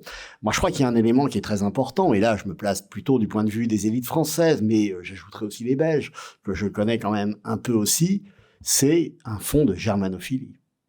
Un fond de germanophilie qui est absolument incontestable. Il y a une admiration du modèle allemand. Et d'ailleurs, on considère qu'en 1940, la France nous a donné, écrivent certains, une leçon d'organisation scientifique du travail. Mais il y avait déjà eu Rathenau, il y a en 1936, on est fasciné par le Reichskuratorium allemand, etc. Et donc, à cet égard, quand l'Europe nouvelle va se développer, Alia parlait effectivement de la propagande, etc., on est, chez les gens du comité France-Allemagne et autres, dans un registre déjà connu. Et ah oui, non, mais je suis d'accord. Ça, Dijon l'avait bien montré. Mais là, en l'occurrence, ça permet de comprendre comment, enfin, quand on lit quand on fait lire même à des étudiants certains textes, de Guy Crouzet dans les Nouveaux Temps qui nous explique que Hitler est le nouveau brillant. Bon, il y a de la propagande, mais c'est quand même, de ce point de vue, tout à fait intéressant, et ça pose une question. Oui, ça pose une question. Oui, mais Hitler est censé aussi en parler. Voilà, tout à fait. Et ça pose une question, à mon avis, fondamentale, qui est celle, au fond, de savoir comment les contemporains, et ça, tu parlais, Alia, et tu avais raison, la question du génocide, etc., comment les contemporains se confrontent au national-socialisme. Et on voit très bien qu'ils n'y comprennent pas forcément grand-chose. Deuxième point, c'est effectivement l'analyse des politiques extérieures des régimes. Bon, là, je vais pas rentrer dans les détails, vous avez d'ailleurs redit à l'oral beaucoup de choses, mais moi, il y a 2 points qui me paraissent essentiels. C'est d'abord, et vous insistez là-dessus, et on ne le fera jamais assez, c'est sur le polycentrisme de ces régimes. Effectivement. Il y a, que ce soit l'Allemagne, que ce soit l'Italie, Vichy, bien entendu, et c'est les 3 dont vous parlez principalement, le polycentrisme est tout à fait fondamental. Mais s'ajoute à cela, et là, j'invite nos auditeurs à vous lire là-dessus, c'est, je trouve, toute la finesse chronologique de vos analyses. C'est-à-dire qu'effectivement, alors là, on voit bien à l'oral, la conférence, mais c'est en même temps fondamental. C'est-à-dire on voit, Gilbert Merliot parlait d'une lecture comme un roman. Je ne sais pas si j'irai jusque-là. Mais au moins, on vous suit très bien, et on vous suit aussi dans une sorte de jeu de piste où on voit bien comment les acteurs d'un chapitre à l'autre se répondent aux enjeux des uns et des autres, et ça nous amène aussi à réfléchir à ce que sont des dates clés. Est-ce qu'il y a des dates communes entre les différents protagonistes? Bien sûr, il y a 41, il y en a d'autres, mais pour ma part, ça me paraît une question tout à fait fondamentale. Et puis, dernier point, parce que je veux laisser les autres parler ensuite et le débat se nourrir. Moi, j'y ai été très sensible, évidemment. C'est tout ce que vous proposez sur les différentes élites. Alors, ce qui est intéressant, c'est de les prendre, évidemment, dans la durée. Parce qu'on les retrouve. Alors, on les retrouve à l'échelle européenne, intellectuelle, technocratique, économique, etc. Et ce qui est très frappant, c'est, bien sûr, l'insistance que vous mettez à souligner l'importance d'un certain nombre d'organismes, d'entités, c'est certain, mais j'ajouterais aussi, et là il y aurait peut-être encore des choses à approfondir à cet égard, c'est l'importance des circulations. Et vous en parlez quand vous parlez du Congrès Volta, etc. Des circulations qui sont à la fois des circulations physiques. Les individus voyagent, et voyagent souvent beaucoup plus qu'on ne l'imagine. Les individus écrivent et se publient. Une revue, on parle de l'Italie, une revue comme Anti-Europa, que j'ai regardée d'un peu près. Anti-Europa, elle est publiée, elle est publiée à la fois en plusieurs langues, mais elle met, j'allais dire, à son sommaire des auteurs qui ne se seraient peut-être jamais rencontrés sans cela. Je pense notamment au numéro sur la dictature, par exemple, où on voit Jiménez Caballero, espagnol, Romier, côté français, qui est là, un certain nombre d'Allemands, Campo, voilà. C'est, de ce point de vue-là, extrêmement intéressant, et ce thème de l'Europe est effectivement un thème, me semble-t-il, fédérateur. Fédérateur depuis les années d'entre-deux-guerres, et bien entendu, pendant la guerre. Et j'ajouterai, et ce sera mon dernier point, la question des transitions ultérieures. Et là, effectivement, vous êtes prudent et vous avez tout à fait raison, il ne s'agit pas de jouer facilement des amalgames, ça aurait peu de sens, mais tout de même, dans un certain nombre, chez un certain nombre d'acteurs, et c'est là où l'étude des itinéraires précis est tout à fait essentielle, chez un certain nombre d'acteurs, on voit très bien la façon dont ils ont pu, sans trop de problèmes, passer le cap de la guerre et se retrouver finalement parfois aux mêmes fonctions parce que ils ont pu privilégier ou faire privilégier un certain nombre de compétences. Et à cet égard, effectivement, il y a au sein de ces élites des élites qui ont été plus, j'allais dire, réprimées, plus marquées que d'autres. Les intellectuels ont davantage, les journalistes, etc., ont bien davantage été marqués que des élites économiques qui ont continué à vivre pendant la guerre. Et vous avez d'ailleurs quelques passages assez réjouissants, et je vais finir là-dessus, sur l'histoire du vin pendant la Seconde Guerre mondiale. Alors, il y a des travaux d'ailleurs aussi d'un de nos collègues de Bordeaux qui a travaillé là-dessus, sur le vin pendant la Deuxième Guerre mondiale. Ça va pas si mal. On arrive, malgré un contexte quand même assez calamiteux, à trinquer pendant la guerre. Voilà, merci à vous. Merci, monsieur Dard. Ce collègue, c'est Butel ou c'est qui, non? Ce collègue de Bordeaux. C'est... Vous savez plus, c'est pas grave. Parce que moi, comme je suis... Il a participé à un bouquin dont j'ai fait les conclusions d'Hervé Joly et de Philippe Muller sur justement les interactions des élites économiques. Il a fait sa thèse avec Christophe Bouneau. Voilà. En histoire. Merci. En histoire économique. Monsieur, vous voulez répondre ou dire quelque chose? Merci infiniment, je suis tout à fait d'accord. Vous avez parfaitement raison, les circulations intellectuelles. Alors, j'essaie de faire comprendre. À l'époque, l'Internet n'existe pas. En revanche, les gens lisent. Bon, les tirages des livres sont supérieurs à ce qu'on connaît aujourd'hui, enfin en dehors des grands succès de bon. Et les revues publient, et elles tiennent ces nouvelles revues des années 30. Bon, je connais peut-être mieux Esprit, pour des raisons, enfin bon. Mais Esprit tient à avoir des correspondants de haut niveau qui contribuent eux-mêmes dans les différents pays européens. Et ils ont des gens qui, en tout cas, peuvent attirer des auteurs des pays en question.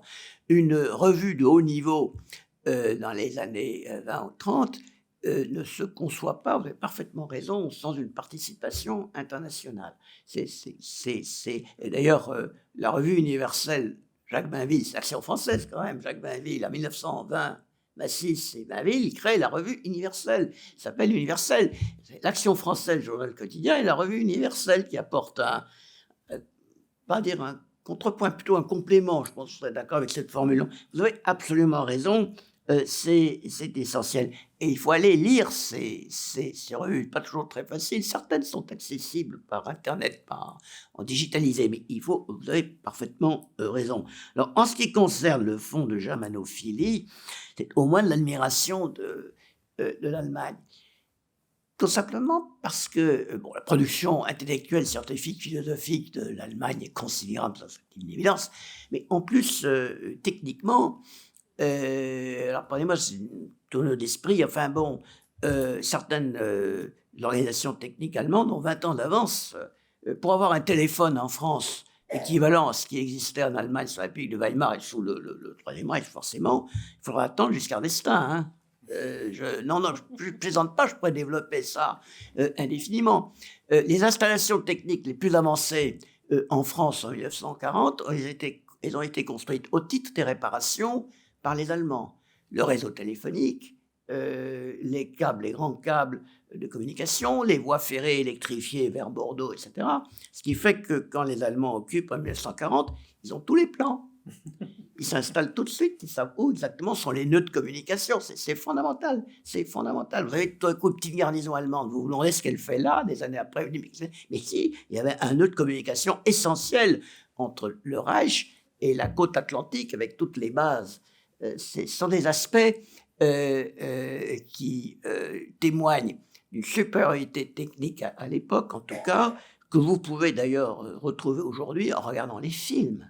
La qualité des films, des qualités techniques, je ne parle pas du contenu, la qualité technique optique des films allemands est très supérieure à ce qu'on fait en France à la même époque. Il y a même un modèle juridique.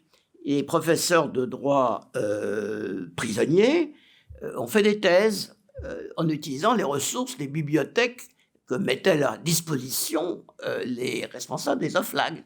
Par exemple, si vous voulez faire une thèse, donc à l'université à côté, on vous conduira, vous pourrez...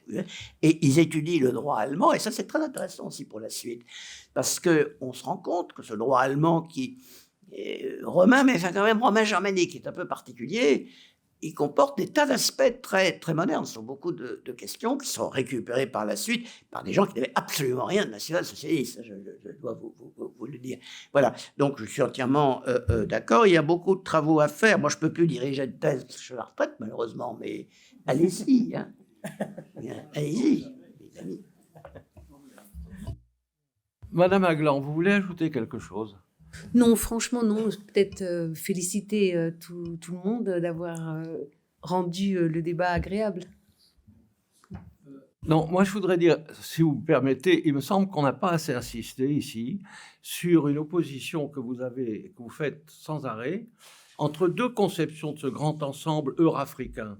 C'est-à-dire une conception d'un grand ensemble économique, Großraum, vous employez le mot allemand, Großraum, qui laisserait aux nations, aux différentes nations, une certaine autonomie peut-être. Horthy a pu très longtemps refuser les mesures antisémites en Hongrie. Et donc cette conception pouvait avoir l'agrément des technocrates ou même des capitalistes, même s'ils avaient à faire ce que leur demandait le régime, ils gagnaient de l'argent, donc ça allait. Et puis à côté de ça, vous avez cette conception du Grand Reich germanique, racialisé, hein, qui était au fond la conception fondamentale de Hitler. Et la guerre a fait que, malgré, par exemple, ce retour à la première conception que vous décrivez très bien en 1943, quand on a vu que la défaite arrivait, certains nazis sont allés voir Hitler à dire non, il ne faut pas traiter les populations, par exemple. Les troupes allemandes, ou nazis même, les troupes allemandes avaient été accueillies en libérateurs en Ukraine. Hein. Donc, essayons quand même de les traiter avec davantage de clémence. Il s'y est refusé. Hein. Et donc, il a poussé jusqu'au bout cette logique mortelle du Gross Reich germanique arien. Voilà. Et autrement dit, l'invariant Hitler, c'est pourquoi vous appelez ça l'invariant Hitler? L'invariant, parce que ça c'est la seule chose qui ne change pas. Hitler est la seule chose qui change. Non, sa conception, vous venez de rappeler fort bien, en fait, autour d'un noyau européen grand allemand, dit-on, Jos Germanisch, Jos Deutsch, enfin bon, pour faire carrière sous le national-socialisme, il fallait flanquer le préfixe Jos, grosse, n'est-ce pas, devant tous les mots. Comme ça, vous fichez la paix, vous écrivez Jos Deutschland, Jos Reich, Jos Raum, bon. Eh bien, ça ne varie pas. Et alors, il y a quand même, parce que c'est une idéologie, et pardonnez-moi, on se demande parfois ce qu'ils ont à la cervelle. Je prends le cas des pays baltes. Pays baltes, antisémites, anti-bolcheviques, libérés des Russes par les Allemands en 1918, un boulevard s'offre au Reich, surtout qu'il les libère une deuxième fois des Soviétiques en 1941, avec une forte minorité allemande qui dirige ces pays depuis le Moyen-Âge. Attention, non. Ils ont vécu dans les pays baltes, ces Allemands baltes, barons baltes, toute une... Bon. Ils ont été corrompus par des influences sémites, slaves, bolcheviques, etc. Donc il faut les ramener en Allemagne pour les regermaniser. Et pour ne pas perdre la germanisation de ces pays, on va envoyer des colons allemands.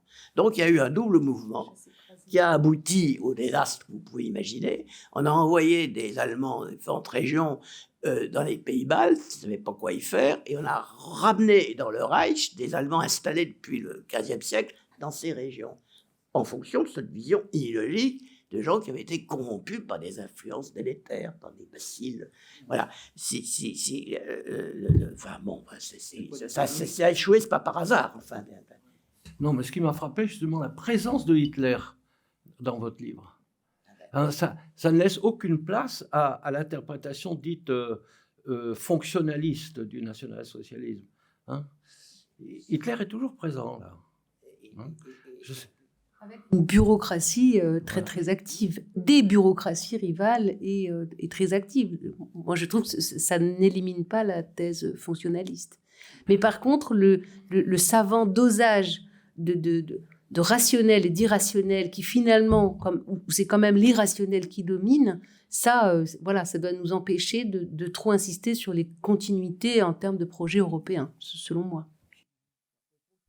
D'Hitler, me semble-t-il, parce que vous soulevez tous les deux un vrai problème. Il y a deux types de questions. Il est très organisé, hein, la chancellerie du Reich. Bon, on dit qu'il ne disait rien, il ne faisait rien, c'est pas vrai. Hein, enfin bon, mais simplement, quand un sujet n'est pas mûr, ou si un sujet ne l'intéresse pas, on ne lui casse pas les pieds avec ça. En revanche, quand ça l'intéresse, alors là, il est extrêmement exigeant et précis. Il faut apporter des choses. On s'en rend compte dans les archives, parce que quand un document est vraiment soumis concrètement au Führer. Vraiment. On utilise la machine à écrire spéciale du Führer, qui a de grosses lettres. C'est très utile à savoir, parce qu'on peut savoir d'un coup d'œil si un document était vraiment mis sous ses yeux. Mais pas seulement adressé, mis sous les yeux du Führer, hein, qui ne voulait pas se montrer nettement.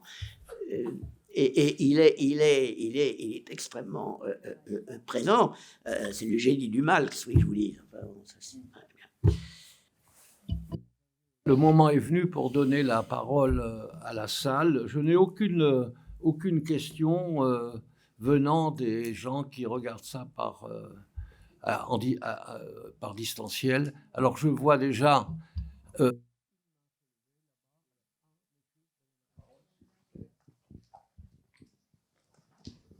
Merci pour toutes ces informations très utiles et très précises.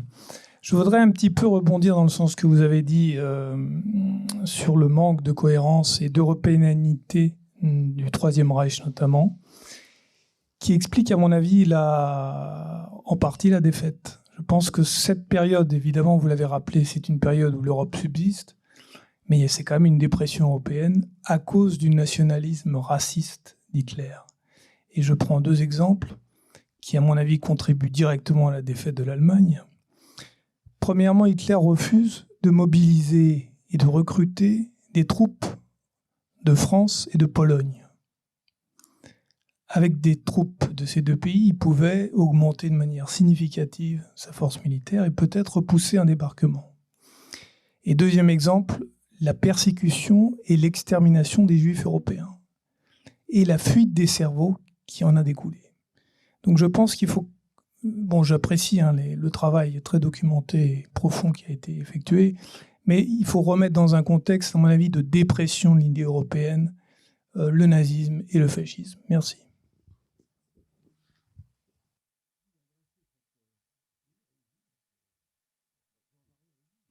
Non, mais vos questions sont tout à fait pertinentes. Hein. La seule chose, c'est que, entendons-nous bien, il y a une chronologie, ça a été dit. Les Français, les Belges, les Hollandais, les Danois, pour prendre des exemples, quand on est passé des mesures antisémites qui ont été reproduites, parfois spontanément, parfois indiquées par Berlin, parfois imposées au départ par Berlin. Chaque pays occupé représente un cas particulier. Quand il s'agit de mesures, disons, antisémites, ça passe sans problème. Bon.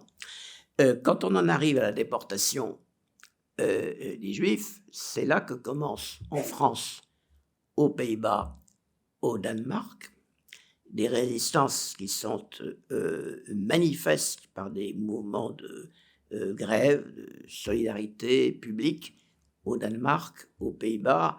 En France, c'est un peu plus complexe, mais toutes les études de sondage qu'on peut faire, les réactions qu'on peut avoir, y compris celles de l'Église catholique, montrent que les mesures antisémites dans l'Europe de l'époque, ça passe, entre guillemets, enfin, je veux dire, ça passe. La déportation, non. Ça pose un problème, et c'est le début, disons, de réalisation du fait que l'antisémitisme hitlérien, ce n'est pas un antisémitisme traditionnel, auquel les Européens avaient souvent été habitués. Ça, c'est la première remarque. Bon, il est évident que si Hitler n'avait pas eu une politique antisémite, il n'aurait pas été Hitler, n'est-ce pas? Bon, ce qui est intéressant, comme ça a été rappelé aussi, c'est que Mussolini est arrivé au même genre de politique, par des voies différentes. Le libéralisme italien du Risorgimento, qui est incontestablement un libéralisme, il n'a pas immunisé, mais un libéralisme au sens du 19e siècle, hein, c'est très particulier, il n'a pas immunisé l'Italie contre l'antisémitisme, ni finalement contre le statut des Juifs de 1938, même si la présence juive en Italie était infiniment moins importante qu'en Allemagne nationale-socialiste. Alors en Allemagne nationale-socialiste, il y a eu une étude qui a été menée. Est-ce que nous pouvons nous passer des Juifs pour les raisons économiques, c'est ça. L'étude a été menée par un des pires personnages de l'Allemagne nazie, qui n'a copé que de 5 ans de prison à Nuremberg, c'est Stuckart, le secrétaire d'État, donc en fait le chef du ministère de l'Intérieur, et à qui on doit, à mon avis, la formule la plus terrible. Nous pouvons parfaitement nous passer des Juifs. C'est ça que ça veut dire. L'Allemagne peut vivre sans les Juifs. Donc s'en débarrasser ne présente aucun inconvénient. C'est le haut fonctionnaire qui répond aux indications idéologiques du Führer. Une Führer, bon, pas de problème, vous voulez vous en débarrasser, il sera le président de la conférence de Wannsee, le fameux Stuckart dont je vous parle en ce moment. Ça, c'est le pire. C'est un calcul rationnel, on peut s'en passer. Bon, alors, c'est une forme de rationalisme à la fois économique et raciste, totalement en dehors des normes, bien entendu. Enfin, c'est ça qu'ont vu certains. Je parlais de Churchill. Churchill n'est pas, à mon avis, un esprit socialement très, très avancé. Mais ça, il a compris très tôt, que ce serait l'horreur. Bon. Et il a dit aux Britanniques. Et d'autres l'ont dit également ailleurs. Alors, en ce qui concerne les troupes françaises en Pologne, je ne crois pas qu'il ait été vraiment question. La Wehrmacht ne faisait pas confiance aux Polonais. Les SS ont voulu recruter en France. Et ils ont recruté une division qui était le successeur de la LVF, de la Légion pour les volontaires français, envoyée par Vichy, avec toute une propagande d'État. Enfin, ça n'a pas... ça a attiré un petit peu de monde, quoi, mais les effectifs sont restés limités. À partir de 1943, les SS recrutent dans toute l'Europe.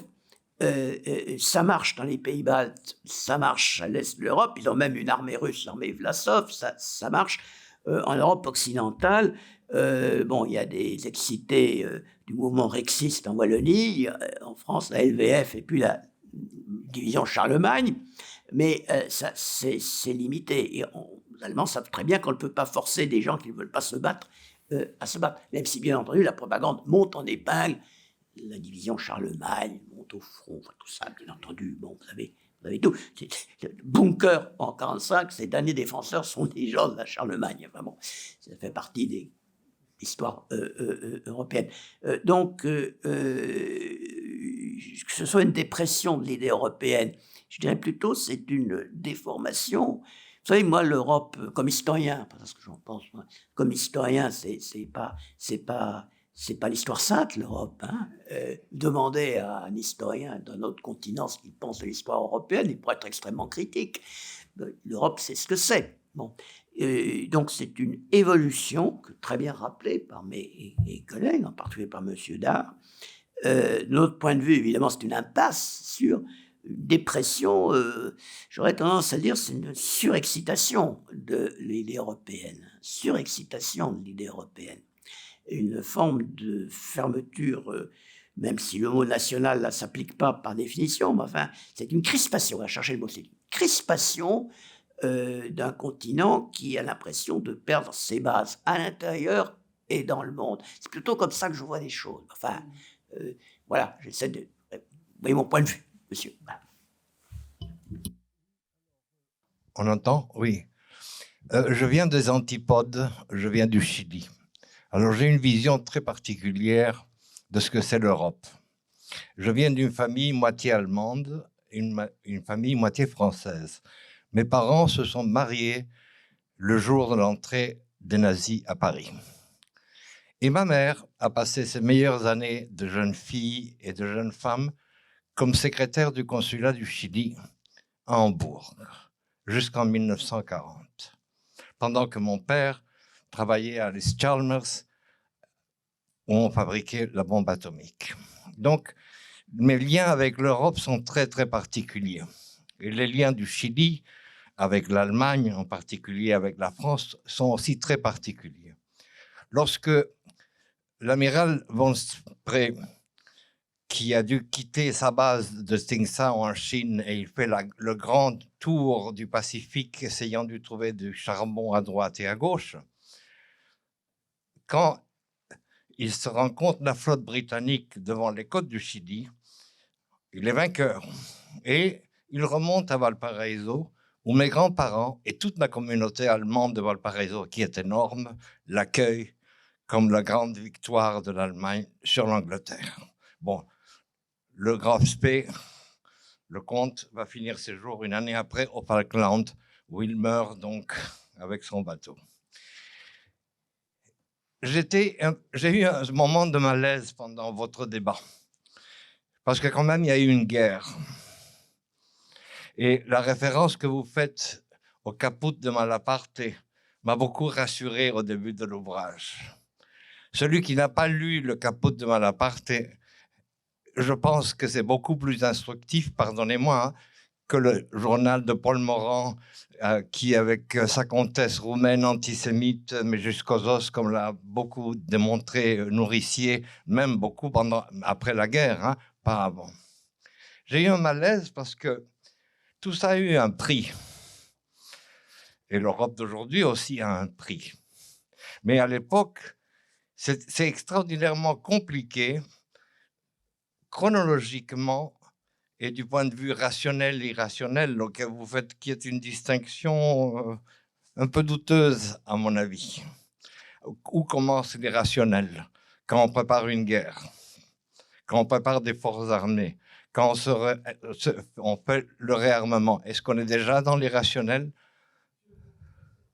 Oui, non, je trouve un grand malaise même aujourd'hui par rapport à l'Europe. Et vous êtes un as des points de suspension lorsqu'il s'agit de la continuité historique entre le projet hitlérien et fasciste et ce qui se passe aujourd'hui. Il y a beaucoup de points de suspension dans votre texte qui indiquent qu'il y a aussi un malaise sur la notion d'Europe aujourd'hui par rapport au passé et à ses origines. Merci. Question. Ce n'est pas une non, question. Je voudrais juste Ah bon, dire, mais vous voulez pour répondre. remercier, je suis entièrement d'accord. Vous avez compris le sens de ces points de suspension. Le malaise, je crois qu'il faut l'assumer. Enfin, il faut le regarder en face. Quant au Caput de Malaparte, c'est essentiel. C'est le premier ouvrage que mes parents m'ont donné à lire, en dehors des livres d'histoire proprement dit, qui commençaient à sortir, pour essayer de comprendre quelque chose dont tout le monde me parlait. Parce que quand j'étais petit, on me parlait que de ça. Je suis né en 1943. On ne parlait que de ça, j'entendais parler que de la guerre. Et mes parents m'ont toujours dit, écoute, lis Caput de Malaparte, que j'ai lu très tôt, en traduction française. Je crois qu'il est paru en 1948 en français. Bon, tu verras, c'est la meilleure description de cette atmosphère extrêmement particulière de la Deuxième Guerre mondiale. Là, je suis entièrement d'accord. Merci.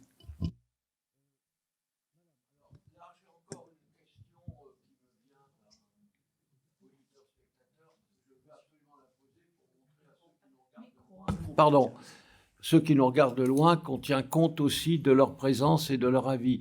Madame, je vous donne la parole. Merci. Alors, merci beaucoup pour votre présentation et pour ce débat passionnant. Je voulais, en fait, moi, je viens du Liban et je voulais, justement, j'étais très intéressée par cette germanophilie dont vous avez parlé, Monsieur Dar, et ensuite, enfin, qui existe apparemment dans votre livre, que je n'ai pas lu, malheureusement, pas encore. Et je voulais voir, en fait, c'est parce que cette germanophilie s'est fait même ressentir au Liban, partout dans le monde arabe. On voit très bien comment le parti Kataeb, ce qui a été traduit plus tard par les phalangistes, ont été très impressionnés. Justement, enfin, le chef du parti a été très, très impressionné lorsqu'il a été assisté aux Jeux Olympiques en 1936 à Munich et qu'il est revenu avec cette idée de créer un parti, notamment donc sur la, enfin, dans la lignée, en tout cas, du nazisme. Et c'est lui qui a été le premier aussi à établir des liens avec les sionistes, donc dans ce qui allait devenir Israël, donc en Palestine. Et c'est très étonnant de voir que cette germanophilie a existé. Bon, on est en 1936, on n'est pas encore en 1938. Les lois anti-juives ne sont pas encore décrétées, enfin formellement, il y a eu plein de choses évidemment avant, mais il y a donc ce lien aussi avec le sionisme d'un autre côté pour Pierre Jmaïl, quelqu'un qui est au Liban, donc il rallie à la limite les deux, et c'est très intéressant de voir aussi, enfin quand on travaille sur les phalangistes aujourd'hui au Liban, on a cette tendance à les stigmatiser comme étant fascistes, nazis, etc. Et on oublie donc toute cette germanophilie qui existait même en Europe. Donc on a tendance à condamner aujourd'hui, même les Européens, dans leur façon d'écrire l'histoire de notre pays, ils ont cette tendance à renvoyer sur les phalangistes ce fascisme, ou en tout cas cette germanophilie, sans pour autant prendre en considération le fait qu'elle existait de façon assez prépondérante en Europe. Merci. Rien. Je n'ai pas de titre, disons, scientifique, d'historien élaboré là-dessus, mais une remarque importante, l'Allemagne dispose depuis le 19e siècle, dans ses universités, de centres de recherche sur les civilisations et les régions extra-européennes, y compris sur le plan linguistique, le plan de la culture, le plan de l'art, etc.